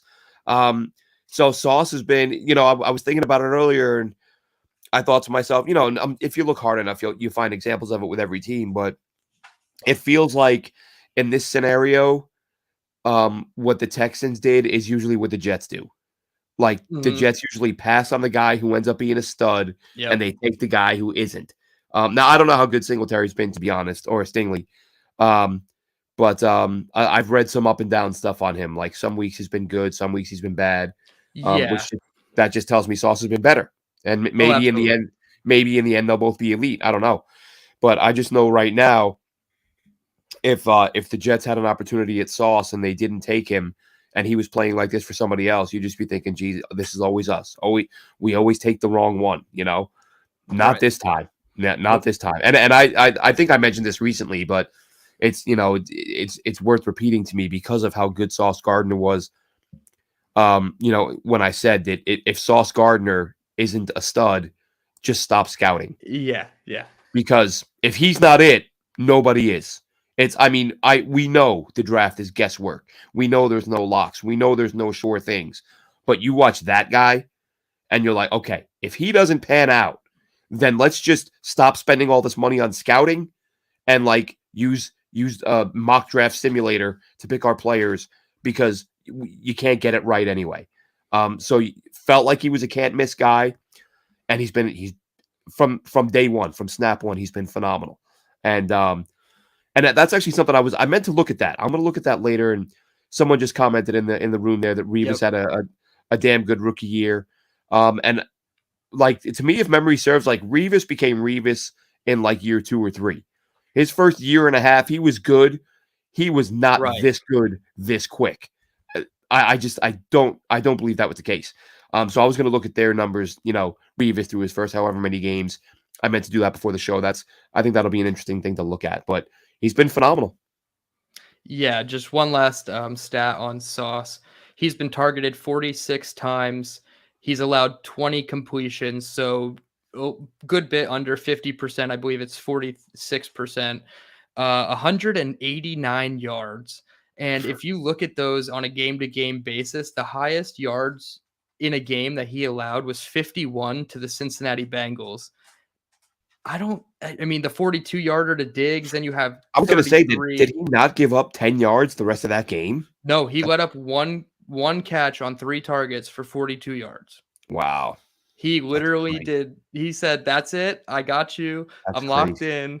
Nobody's going to touch my side of the field for the rest of the game." And they didn't. One touchdown allowed, and that was in the Cleveland game, which this is PFF accounting him for that touchdown. Yeah. That was a miscommunication between him and LaMarcus Joyner, and I will die on the hill. We said that at the time. It was clear that, and they still haven't changed it. Although motioning they have towards each other. Yep. they have changed one of Sauce's touchdowns allowed in the New England game. They took it off and they said that it was not on him. He was not Because Sauce went responsible after for it. them. Yeah, and so did Jets Twitter. And I swear, anytime Jets Twitter gets behind a cause, you make damn sure that you come correct, because Jets Twitter is undefeated in almost anything. Says the 7th Pepsi Rookie of the Week belt in 9 weeks. That's So ridiculous. Sauce has 1 touchdown allowed. He won it this past week. He was the I one know. that won it his I know. second time, He which won is again. just absurd. He And has you know, allowed, and as we've said, you know, it's a thing. It's a fan vote. So yeah, what we know we're from the Jets undefeated. Pepsi thing is that Jets fans vote better than anybody. That's, you know, to some people that's a joke, and to some people that's cool and it's loyalty, whatever. But as I've said before, the fact they're nominated, and I Yep, don't mean it in gotta like get there. a BS Academy Awards. It's an honor to be nominated. I'm saying Yeah, like whoever is looking at all of the rookies and deciding who are the top 3 or 4 every week, or the top 4 or 5, however many they nominate, every single week there's a Jets player. So yep. even if they weren't winning it every week, I wouldn't really care. It's the fact that these guys are playing well enough for somebody to say every single week, this Jets player is one of the best rookies. You know, one week there was 2 of them. So Yes, the exactly. fact they're being recognized on a weekly basis for being one of the top rookies in the NFL is good enough for me. Winning the belt is just kind of funny at this point. Yeah, exactly. And I honestly was looking at the box score and I was like, damn, 8 for 92. I don't think that gets it for Garrett. Maybe we have a down week for the Jets. And then I scrolled to the defensive side. I'm like, shit, Sauce had a pick. I'm like, they're going to put Sauce on the list. And as soon as you Yep. get nominated, like you said, If you're a we come Jet, out you're and winning it. Jets Twitter comes out in droves. And I love it because it is a fan vote. It is nice to see, but it's not like it's fake. The Sauce Right. at the end of the year could very well win not just offensive rookie of the year, but defensive rookie of the year, but defensive player of the year at this rate. If Which you would don't be allow a crazy. touchdown, if you don't allow a touchdown or more than 50 yards in your entire rookie season, I don't know. I mean, I know Tariq Woolen has been very good with his 4 or 5 picks for Seattle, 1 for touchdown, but Yeah. the Sauce, man. You can't say enough about how You can't. deserving that You is. can't. And for the Jets fan to say, you know, we got the best player in the draft through halfway of their first season, and you can already tell the return on investment is going to be this positive. You can't, just 2 thumbs up for Joe Douglas. I'm not gonna, sit here and we can kind of transition into our mailbag with this one. I wanted to lead this one off. This is a question that it'll come as a bit of a surprise to you because we didn't talk about it, but I've seen this before discussed a ton on Jets Twitter. Joe Douglas getting a contract extension. I believe he's under contract for 4 more seasons through 2026. So he has 3 more seasons after this that he's under contract. Is it time to extend Joe Douglas now, or do you wait a couple more years? Because obviously GMs don't go into their final year of the deal without knowing what's next. They're going to get that deal done before that lame duck year. So are you still saying let's wait 2 more years, let it play out with Joe Douglas and then extend him? Or are you just of the belief that we should extend him now and show him that this is his team moving forward? Well, that's crazy. I wonder if this is somebody who follows both of us. This was actually like an exact question on the mailbag. I just said I did earlier. Let's go. But yeah, you know, it is something that should be discussed. I think that I think I can't think of a reason not to.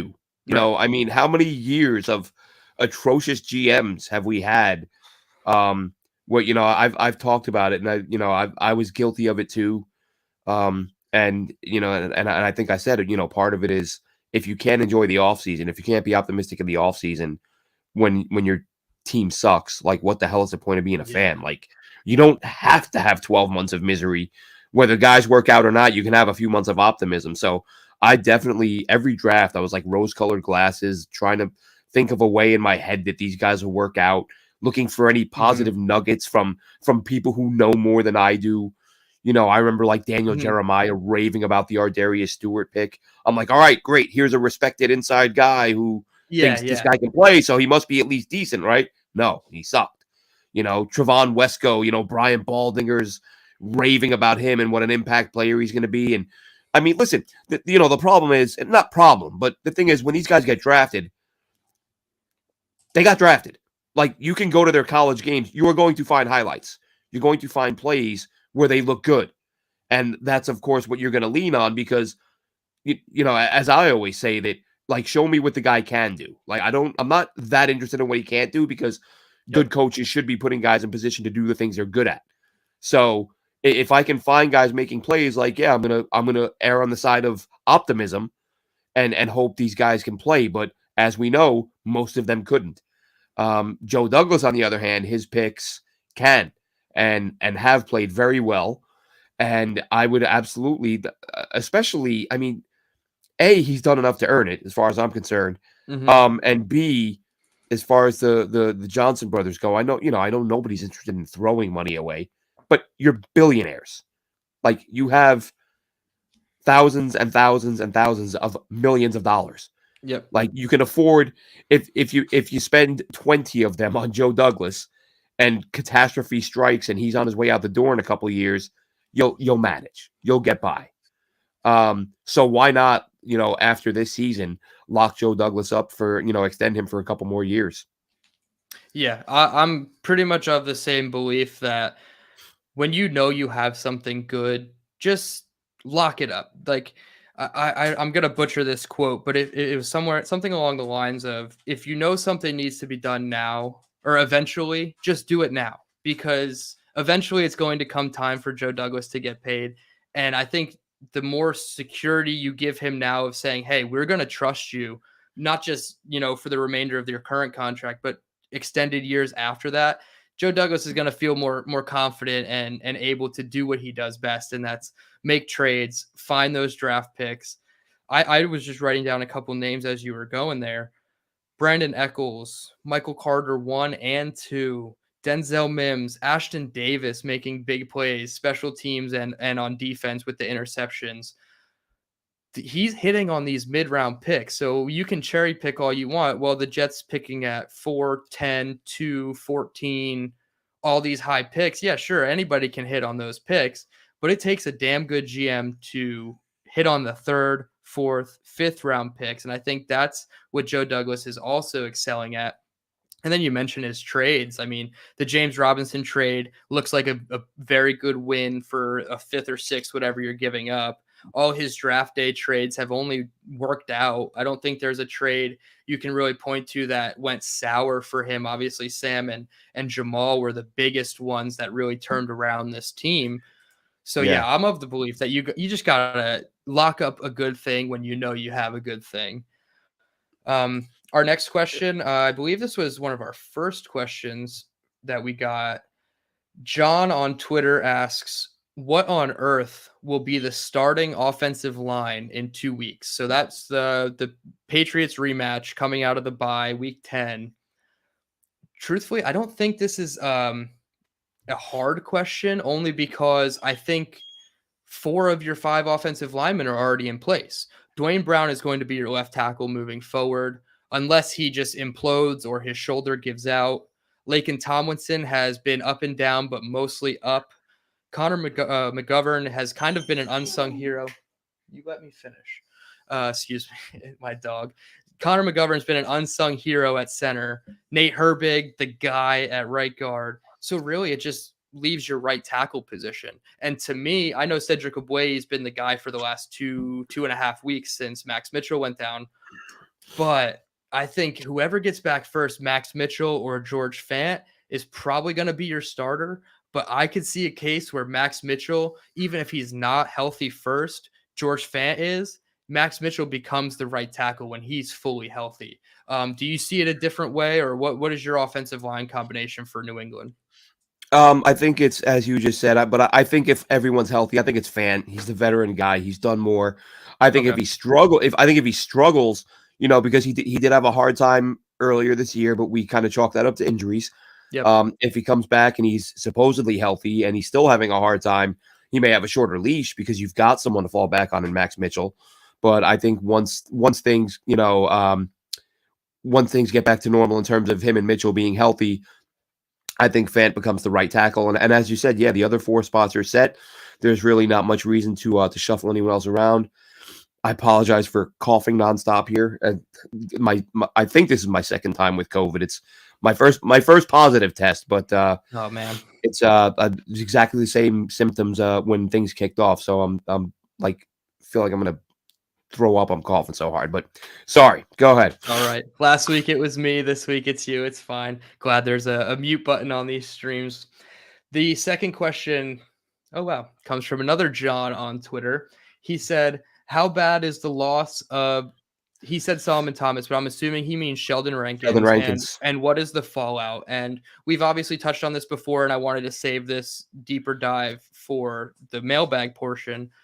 I think they're in good hands. I think everybody thought JFM was going to move to inside on pass rush snap downs and allow for a Jermaine Johnson or Bryce Huff on the outside, pair JFM in the middle with Quinton Williams.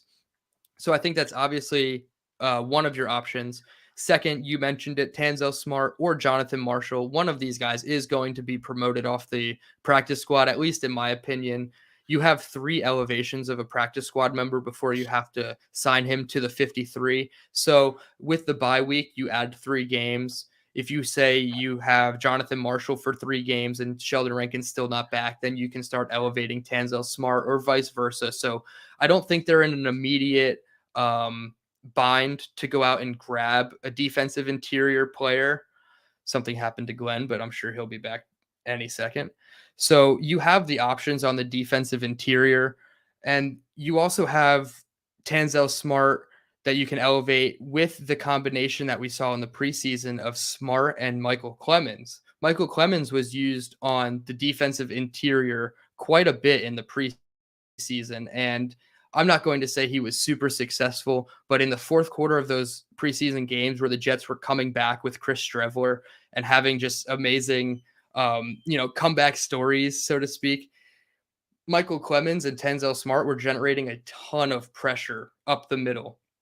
So I always think that that's going to be another option for them as well. So I don't necessarily think the loss of Sheldon Rankins is one that's going to derail the defense by any stretch, but they are going to have to be smart in how they manage their roster so that they don't have to go out and waste a 53-man spot on somebody that they could just elevate from the practice squad. I'm not sure if we have Glenn back or not. I don't have his picture, but I'm not sure if he can talk. If you're there, Glenn, just let me know.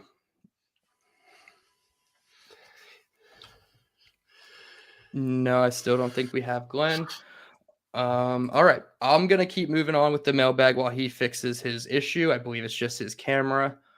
Another one here off Twitter. I'm not really sure how to pronounce this, so I'm just going to say the only part of the name I can say, and that's Henton. He said, "Did you have any Doritos and beer during your break?" Glenn and I talked about this one offline. We thought it was kind of funny. We wanted to throw it out there. I don't drink. That's not really my cup of tea. And as far as Doritos go, I don't eat a lot of snacks that get my fingers real cheesy. I'm always on my phone or on like my computer or something. So cheesy snacks aren't necessarily it. I do occasionally like to eat cheese doodles, but I do have to limit them because I got to wash my hands after about 5 of them because they get my fingertips so dirty. We're going to try again with Glenn. I don't see his camera up, but I think I heard a little bit of his audio. Glenn, are you there? I'm here. I think Oh, I don't know what happened. I didn't you got me? yep. I see you now. I hear you now. Yeah, it's weird. I didn't my I was gonna say maybe it was COVID. No, I didn't have my laptop plugged in, but it's been charging like all day, so I thought it'd be good to go for a few hours. Yeah, back now. Doritos and beer. Haven't had a beer. I know you don't drink. I do. Haven't had a beer. I don't drink nearly as often as I used to. Doritos. Interesting thing. Doritos in the UK. They're not big on the nacho cheese ones. They have like a tangy cheese and like a chili cheese.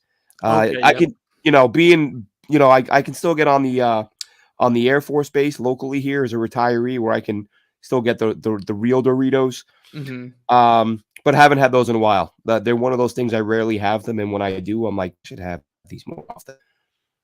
Yeah, I didn't even think about that being in the UK, how brands or flavors at least could be different. So that's a funny one there. All right, our last one from Twitter, and then we're gonna move over to the live chat that I see has had a good amount of questions. I see about three at least. This one comes from I Conservative. have a couple that were DM'd to me as well. Oh, perfect. All right, this one from Conservative. He says, "Are the Jets Super Bowl contenders?" I think the short of it for me is why not? If you're a playoff contender, you are a Super Bowl contender. I'm not going to say that that's a guarantee, but if you make it to the dance, why not? Especially if the Jets were to manage a home game. I know that's very tough, especially with the new playoff schedule with only one team getting a bye. You really have to fight for that first seed to really have an advantage in the playoffs, but if the Jets can even make it as the seventh seed, the third wild card, I don't see why not, because you think about the second seed would play the seventh seed, so you'd play a tough competition team. But if the Jets are able to hang with the Bills, why wouldn't they be able to beat the second seed in the AFC? So my short of it is why not us? I think it gets a lot more nuanced each week when you break into the matchups, but at 6-3, all you need is 3, 4 more wins. So if you go 500 the rest of the season, you're in the playoffs. You're at the dance. So my motto is going to be why not us until the Jets prove me wrong at this point. Glenn, how about you? Yeah, listen, that was one of the questions I got. It was actually from a friend of mine who's a Bills fan, and he obviously saw what happened this week, and he said, the Jets can they win the division? Mm-hmm. Um, and that was part of the reason I mentioned what I did earlier. We saw with Mark Sanchez like how far a team can go with defense. Now, the difference there was that Mark Sanchez played with a much better offensive line, so the running game was much stronger. But at the same time, if Zach Wilson is that little bit better than Sanchez, which he should be, I mean, just by the fact he can make more plays with his legs, he's more of a threat. He's a stronger arm than Sanchez did. And probably, again, once everyone's back to full strength, we'll have a better receiving core. And Mm-hmm. this defense would, keep coming back to it. And I mentioned this weeks ago, Dylan, I may have even brought it up last week. But I keep coming back to it because of the time I spent. I've mentioned how I when I lived in Florida years ago. I mean, I lived in Florida many times. But one time in particular, for one stretch, was during those great Tony Dungy Tampa Bay Buccaneers years, or Mm-hmm. that era. And so I watched the Jets every week down at the local bar, but the Bucks were always on TV, so I'd watch them during the commercials or when the Jets games went, between plays. So I saw a lot of Bucks football. And that team used to do what the Jets do now. And like they used to get home with 4, which meant they could drop 7 consistently. And to me, this kind of goes back to, and I know I'm getting a little off track here, but this is the thought I keep having. Like, for all the years the Jets kept drafting linemen and busting, whether it was Quentin Coples or, Mo Wilk, who we talked about, who ended up being a bust, Leonard Mm-hmm. Williams, all these guys, like, it was frustrating. But having watched those Bucks teams, I kind of got it. I was like, look, you're playing Tom Brady every year. You got to be able to get to him without blitzing so you have maximum coverage on the back end. Yep. And it just never happened. Now, with undrafted Bryce Huff and, without having to use 6 picks on the D line, of course, you paid big money for Lawson and you did use a premium pick on Quinnen Williams. But, Rankins is a free agent addition, like basically piece together D line instead of 6, 7, 8 premium picks.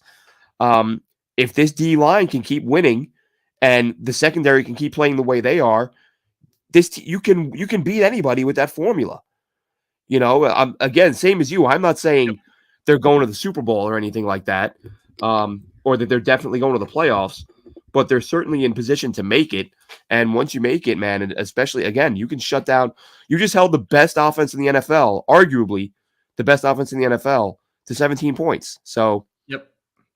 Yeah, and while you were doing that, I remembered that I read a PFF article, or it's more of a graph, but they showed the remainder strength of schedule. And the Jets last week, when we were talking about it, they had the second hardest schedule. And this is just how much it changes on a week to week basis. They are yeah, now at the 18th hardest strength of schedule. So now in the second half of, difficulty, with an average win total of 9.8. So almost 10 wins. So basically they're saying 4-4 in the back half is very doable for the Jets. 9.8 wins would be good for 8th in the entire league projection. They have a 64% chance to make the playoffs, so that's very good. But they also have an 11% chance to win the division. And I think that 11%, while it's pretty small, is 11% more than we've had the past decade. And now that we Yeah, actually yeah. have the chance and we have the win over Buffalo, obviously we play them one more time so that we could always end up even. But the fact that your first matchup against the Bills was a win, your first matchup against the Dolphins was a win, and you took the Patriots down to the wire and pretty much let one slip away.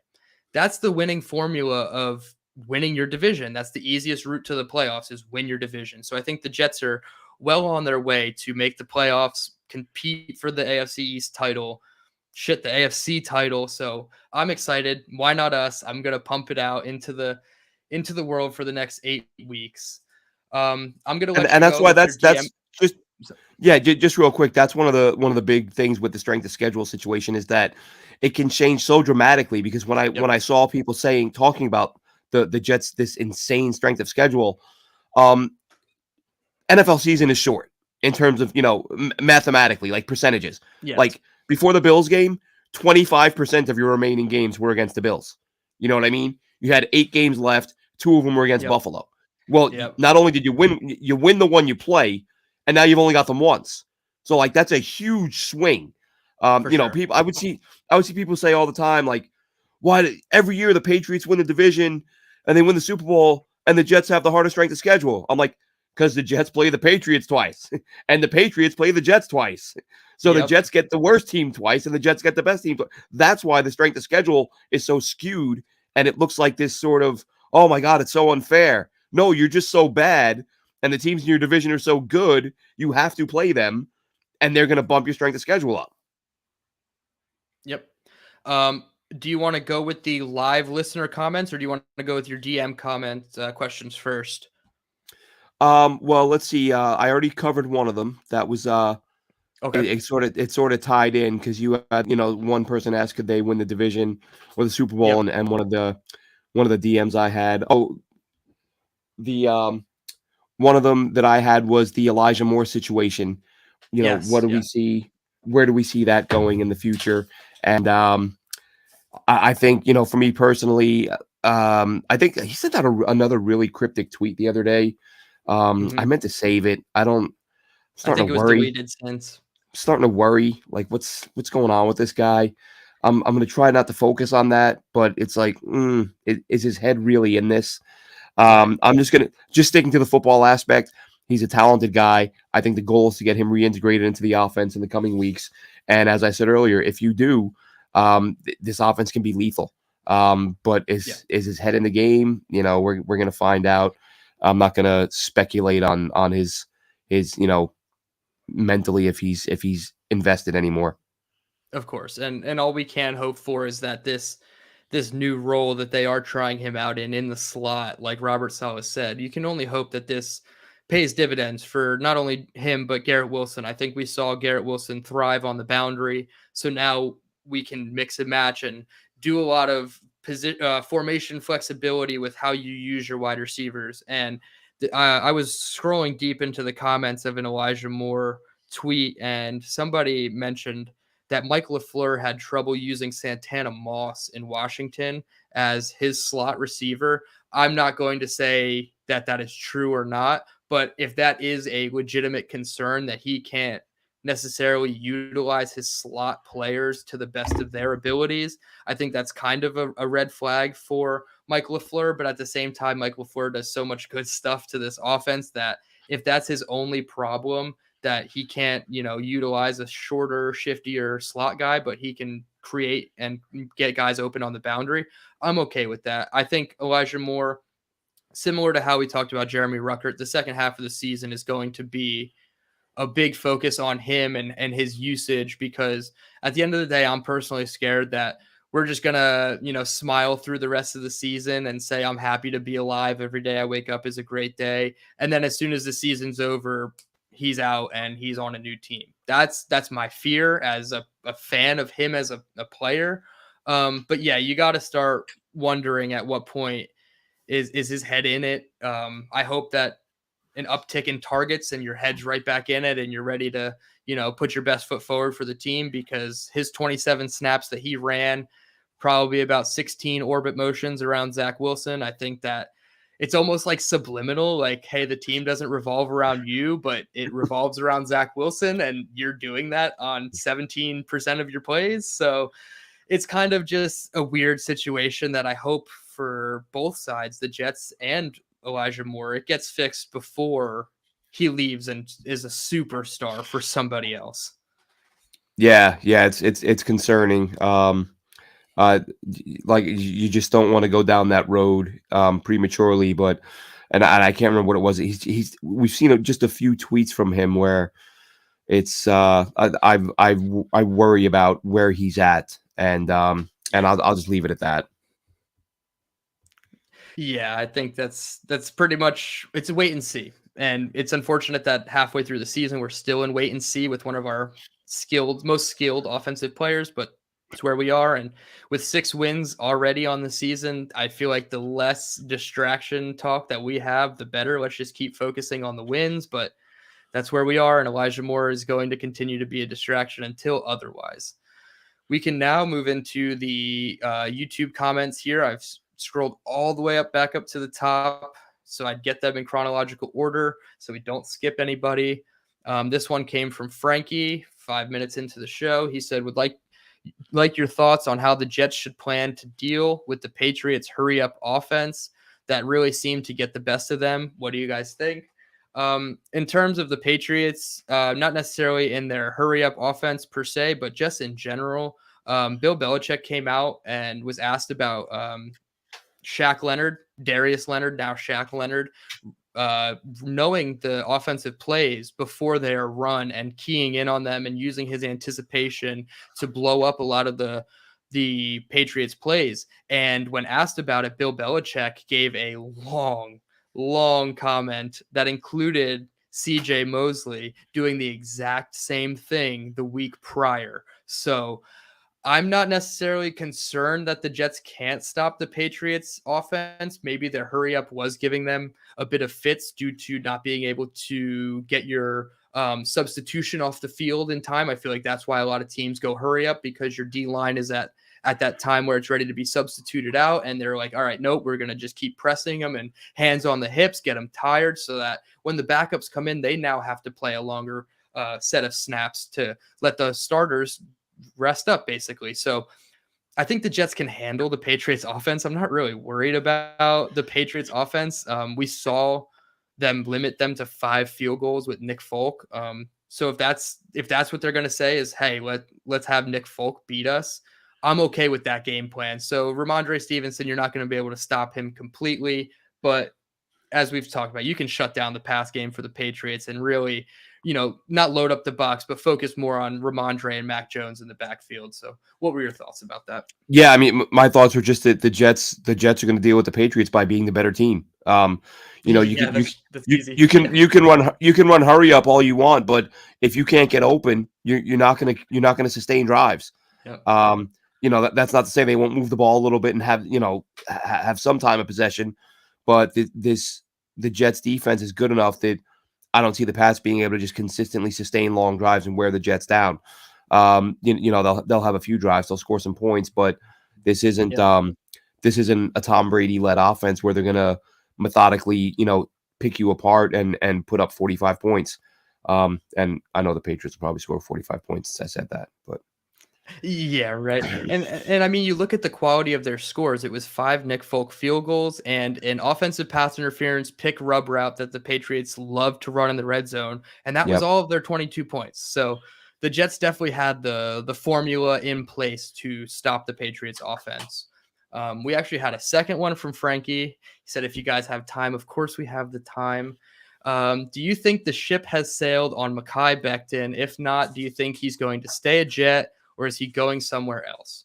I'll kick it off. I don't think the ship has sailed on Mekhi Becton strictly because he's under contract. Until something unforeseen happens, off the field with him that creates a rift between him and the organization, I see him being here until the remainder of his contract is up at a minimum.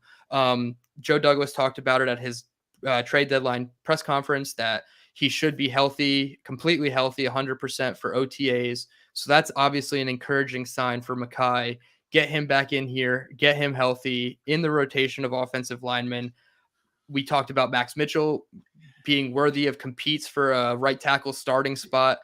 Obviously, I don't think George Fant is going to be back based off his contract expiring and his play so far this season. So if you have a competition between Mekhi Becton and Max Mitchell to start next season, I think that would probably be the best case scenario after all of these injuries and all of the unfortunate things that have happened to Mekhi 2 seasons out of football due to injury. The most you could ask for is him to come back and be able to compete for a starting job. And I kind of think that's where we're at with Mekhi. How do you feel about it? Yeah, I was going to say the ship hasn't sailed. He's too young and he has too much talent to give up on him. But the injuries have I almost view him the way I view Denzel Mims coming into this year. Like he'll be on the roster, he'll get a chance to show what he can do, but it's not going to stop the Jets from acquiring another tackle. Just as I didn't like Mims wasn't going to stop them from getting another receiver. So I think that the Jets are going to address O-line early in this draft. Even though they're winning now, they need guys they can rely on. Dwayne Brown is a million years old, as well as he's played. It's been nice, but he's not a long-term guy.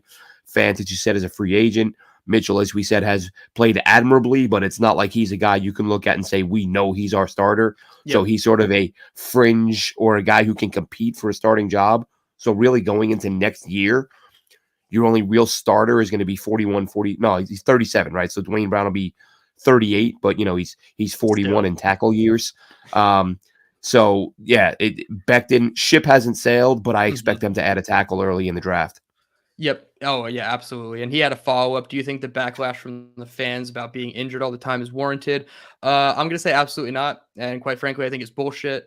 A player cannot help getting hurt when you get rolled up on by the worst offensive lineman in the team's history in the past 3 years, Greg Van Roten. You can't help that. Obviously, the injury that he sustained this year was a bit different, and it seemed like something that he was playing through at practice that just ultimately was not able to be played through. So no, you can't blame a player for injuries. I know you've harped on this before.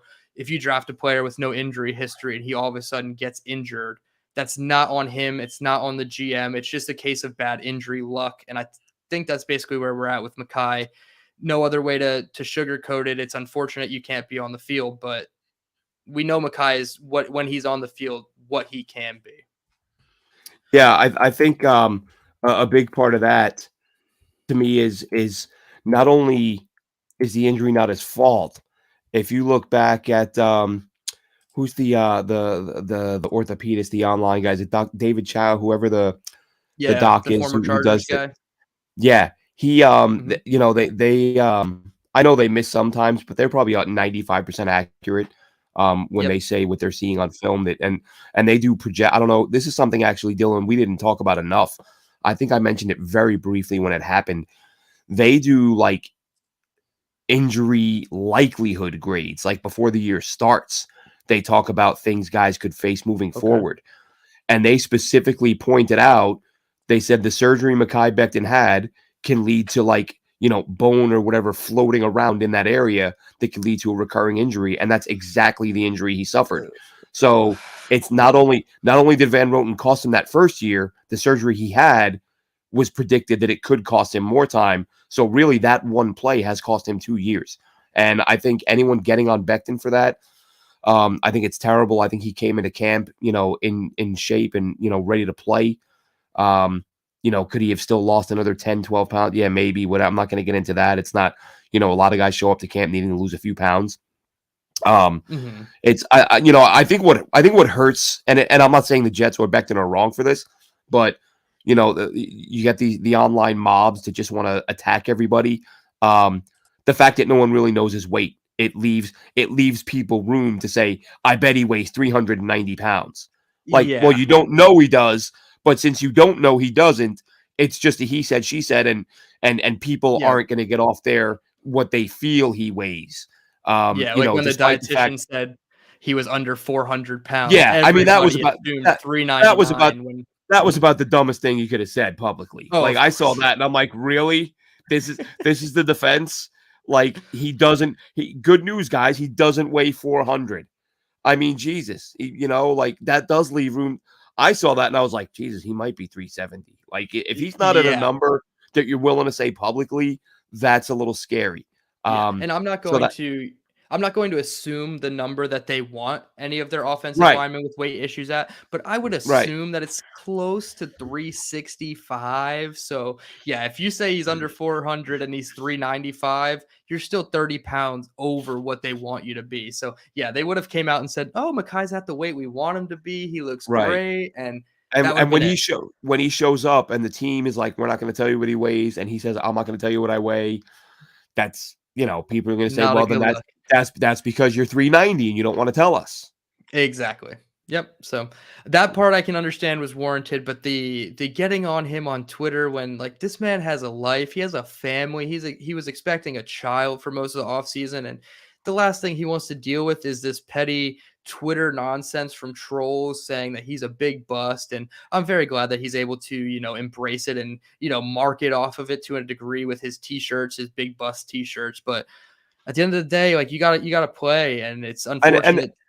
And I will say though a couple of things. One, I've did it through JetNation, had them, excuse me, had them retweet it. Over the last, I don't know, 8-9 months, I've done a couple of Twitter polls, like because Mhm. Gauging. it's like a lot of things today. Like it's a small group of people who make a lot of noise, and they seem like it's the majority. Yep. So I was like, Jets fans, like, what's the deal? Like, tag at New York Jets. Do you still believe in Mekhi Becton? And the overwhelming majority of fans were still behind Mekhi Becton. It Yep. was a very small percentage that were like, hate him, he's a bust. So I was like, okay, so this is just the very loud, small group giving the impression that people have given up on Mekhi Becton.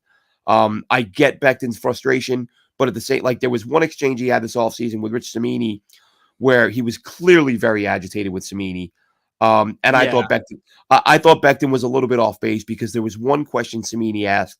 It was kind of Cimini's fault for not sort of following up with it, but it was the thing about did you miss was one of the reasons you missed time the birth of your child. Oh no, sorry, it was related to the birth of his kid, which everybody knew.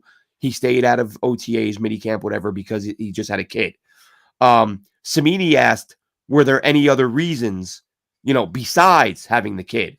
And I think Becton interpreted that as, did you miss time because of the kid? So Right. Cimini was saying, is there any other reason? And I think he meant like, do you prefer being with Duke Manyweather? Do you prefer being whatever? Is there Yeah. someone you're more like? I think that's what Cimini was asking. But Becton heard the part about you having the kid, and he was very agitated. And his answer was just, you knew that. Yes. Why would you ask that question? Like, so Yeah. Cimini said, was there anything in addition to you having a kid? And what Becton heard was, did you miss time because of having a kid? And that aggravated Becton. Right. So I think he's already on the defensive because he's so under attack. But I think in that particular case, Cimini asked a good question, and Becton just didn't interpret it correctly and kind of got short with us. If Cimini had asked what Becton thought he had asked, I'd say Becton was right on for replying the way he did. Yeah. But and unless I'm remembering wrong, it's months ago now. But I remember watching that and thinking, hang on a minute. Samini said, was there any other reason? And you answered a different question. So that's, Yeah. Becton's got a, I kind of can't blame him because he's on the defensive, but, if he, yeah, anyway, that's enough about that. When you're asked 35 questions, Yeah. it's the same question 35 times. It's very difficult to be nuanced and level-headed with every single answer. So that's definitely understandable. I don't know if you saw when you were talking, my eyes lit up a little bit, and I don't think this is necessarily a great thing that happened, but the Chargers waived first-round defensive tackle Jerry Tillery. And obviously, we were just talking about the loss of Sheldon Rankins out 4 to 6 weeks, and now a former first-round defensive tackle has been cut by the Chargers, and his GM said this was not an easy decision, but after careful consideration, it was a necessary one in the best interest. Wish Jerry all the best moving forward. Is this somebody that you're and I know this is a raw reaction, but he hasn't had the best season, excuse me. He has a run defense grade sub 60 on PFF, which isn't good. He has a tackling grade of 25.8, which is terrible. A 36.4% missed tackle rate, according to PFF. But is this somebody that you think about kicking the tires on as a former first round pick to supplement the Sheldon Rankins injury? Well, yeah. Listen, I'm not gonna. I'm trying to remember. He was a Notre Dame guy, if I'm not mistaken. And but hasn't done a whole lot as a pro. Yeah. But Came in the listen, league in 2019. anytime you have a huge hole open up on your roster, and another player who, just a few years ago was regarded as an elite talent, I say, of course, bring him in. And thanks a lot, Frank. You appreciate the questions. Yeah, I say bring guys in for a look when Linval Joseph was a guy the Jets looked at too, and he may come in Yep. at some point. But yeah, listen, I love, that's how you find diamonds in the rough. That's how you find guys Yep.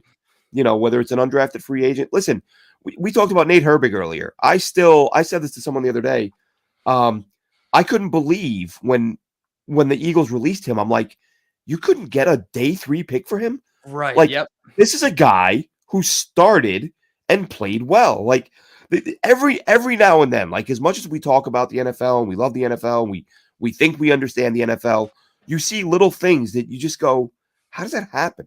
Yep. How does a guy listen? I'm not saying that he's an all pro, but this is to me, a quality starter and all you see across the league is teams wanting to stop their quarterbacks from getting killed. Yeah. We hear all the time about how offensive line play is the worst it's been in years. And the Eagle, and all these people like jumping on, oh, how good can Herbig be if the Eagles released him? And it's like, look, I understand the skepticism, but the guy's good. Yeah. And that was confusing. I'm like, I understand Herbig asked to be released because the Eagles had gotten so deep on the O line. Yeah. But Which is I typical just for them. yeah, but I just thought like nobody would give you a 7 for him.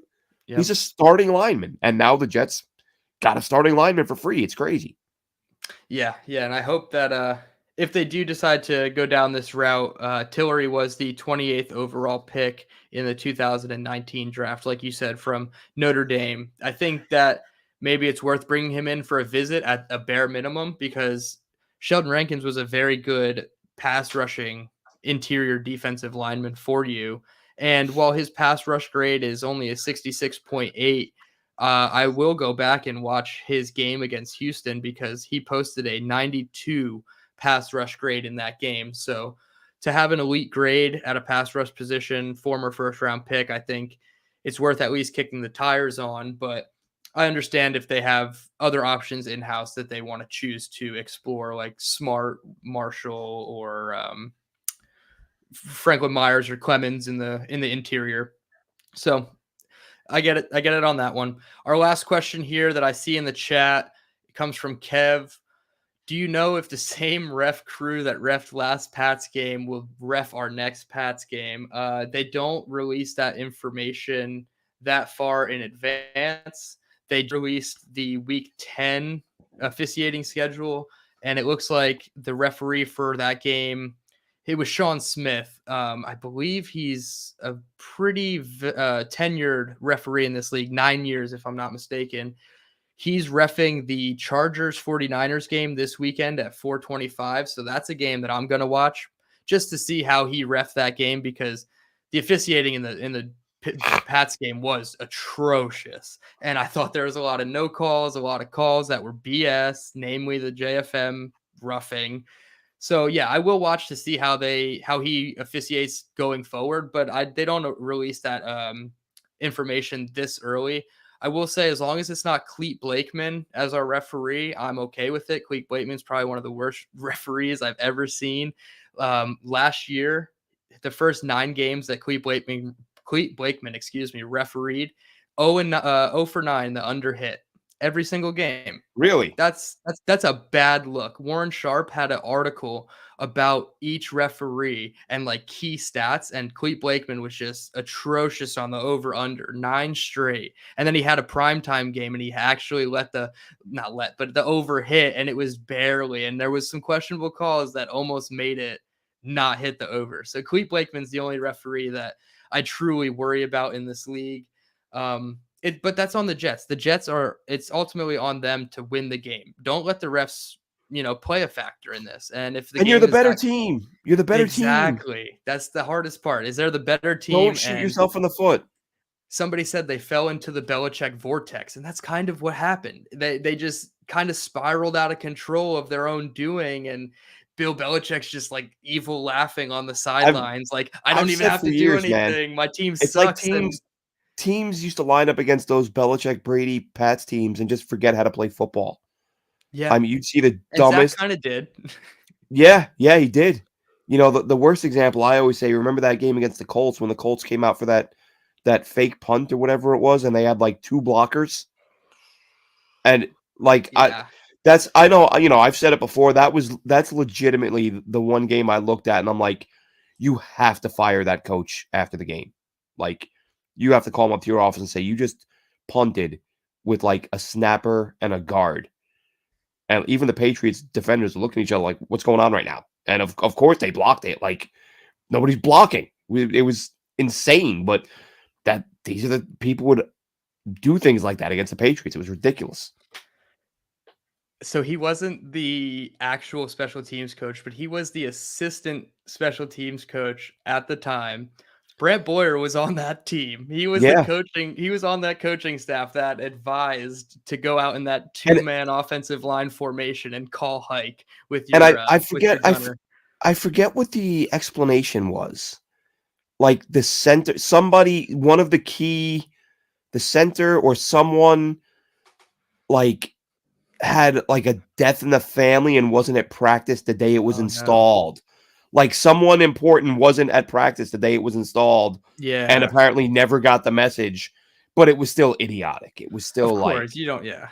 For all the nice special teams things that the Jets have done this season, to know oof. that Brant Boyer was on the opposite side of that one is a little tough to swallow, but I've literally thought of starting another Twitter handle, dead and call it something like "This is how the Jets will lose the Super Bowl," like if they ever make it, yeah, and yeah. pick every time I see a crazy play like that, I'm like, That's how. that's how the Jets are going to lose the Super Bowl. Yeah, What was it?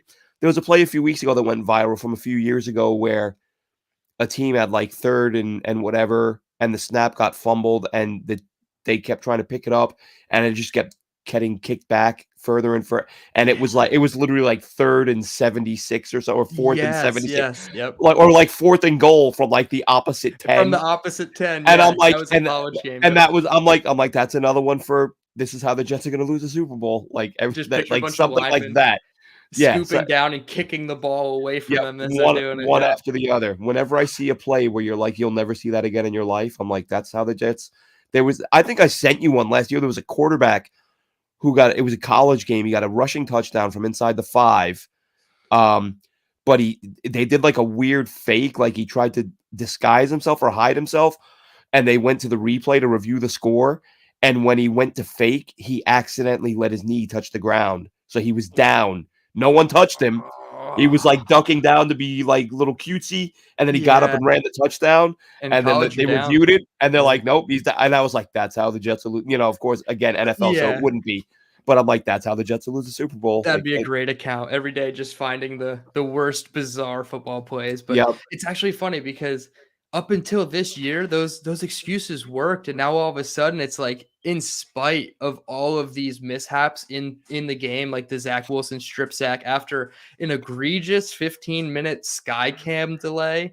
I feel like that's how the Jets lose. So the fact that they can overcome these yes, adversities in the middle of the game just speaks volumes to how much growth has been throughout this entire roster. And you absolutely love to see it. Like the Jets, they don't get these calls. So to actually see it happening, and I don't partake in it so much on Twitter, but these Jets fans giving opposing fans crap after the game has been a joy to watch, because it goes from, okay, the Jets have a 0% chance to win. They kind of, okay, Thursday, we might win.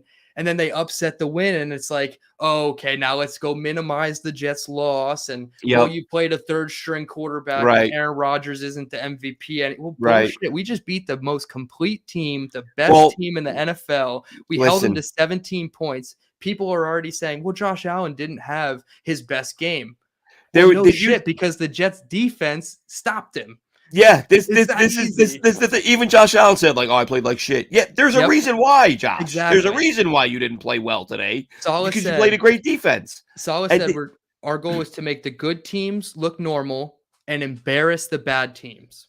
That's that's what what we're at. We're there now. Like, that's that's what it not should a be. I yes. don't know. I don't know if somebody put together a montage of like some Buffalo sportscasters who were like, "Oh, the Bills are going to win this one running away." Like there was some really snarky old guy.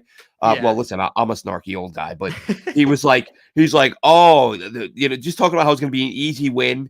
And then after the game, he's like, "Oh, Josh Allen, he's flexing his hand and he's not having feeling." Like, oh, are you talking about like right before the final throw of the game? Yeah, Like, are we exactly. are we pretending he played the whole game with an injured elbow when he made literally? Oh, it was two. He made two throws with an elbow.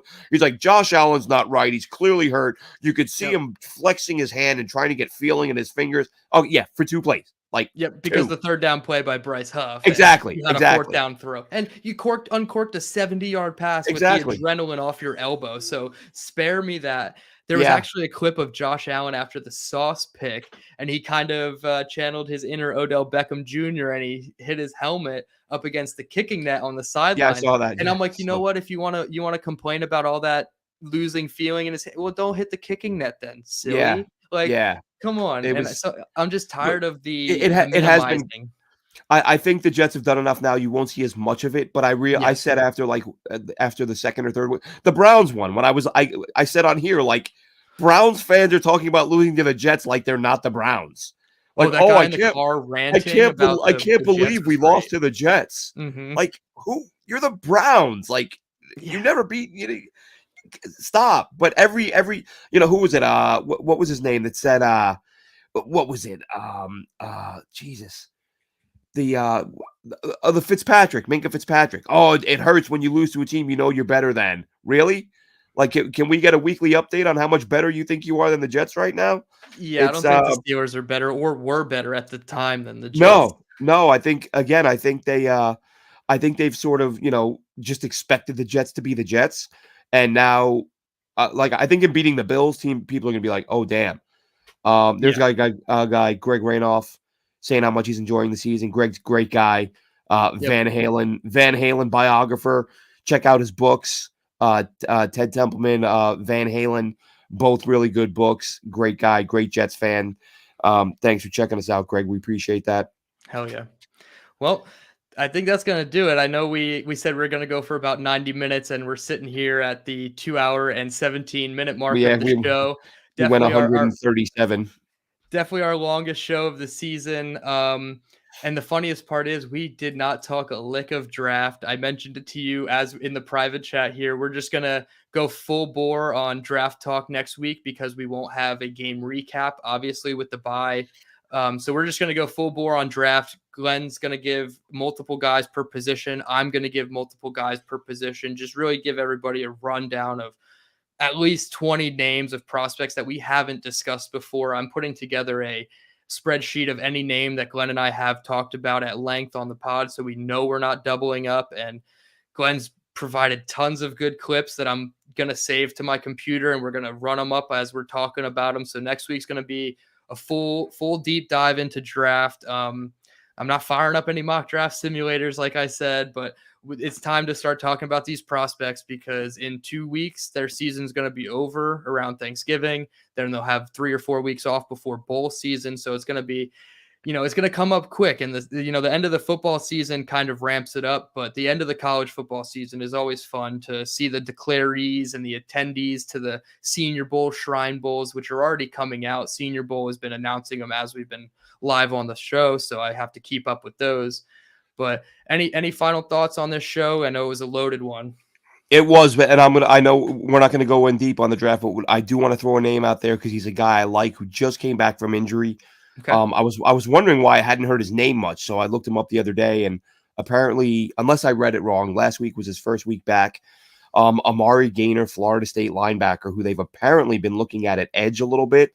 Okay. I was going to do 3 linebackers today. 3 linebackers, all 3 of them, funny enough, all 3 wear number 33.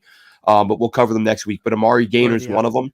And now that he's back now that he's back on the field, I think he's a player worth watching who could make some noise and become a real candidate for a guy who flies up draft boards if he plays well off the edge, because I loved him at linebacker last year. Hell yeah, Amari Gaynor. I'm going to have to write that one down. I'll throw out one name just because you did too. This guy, he just balled out last week, and I have to highlight him. He's a senior quarterback for Southern Methodist University. His name is Tanner Mordecai. He won 77-63 over Houston, so an absolute I saw that score. I meant to watch that game. I got to watch that game at some point. I'll be honest, I only watched a couple highlights and the box score I'm cherry picking, but this dude, Tanner Mordecai, 28 of 37, 379 yards, 9 passing touchdowns. That's insane. He also had 8 for 54 and a touchdown on the ground. He's somebody that transferred from Oklahoma after 2020, so that was the COVID season. And the person I wrote down was Shane Bichelle. I know you were a fan of his. I remember you him. Yeah, mocked him to the Jets. He's with the Chiefs, right? Yes, he was a late round pick of the Chiefs. I believe he's on their practice squad, if not their backup. So. And yeah, he's actually a capable NFL starter or backup for a day 3 pick. Exactly. And I think Tanner Mordecai could be of that same mold. Obviously, when you pop off like this, you're going to, garner some attention. But in the last 2 years, 65% completions, 6,100 passing yards, 64 touchdowns, and 19 picks. So that to me says you have the pedigree to at least be a competent developmental backup. So Tanner Mordecai was my guy. He actually had a receiver that just made the Senior Bowl, Rashee Rice. I actually made a play on the words with Rashee Peanut Butter Cup for Reese's. They picked up on that. That's and nice. They loved it. SMU sent me one back with the edited picture of Rashee Rice.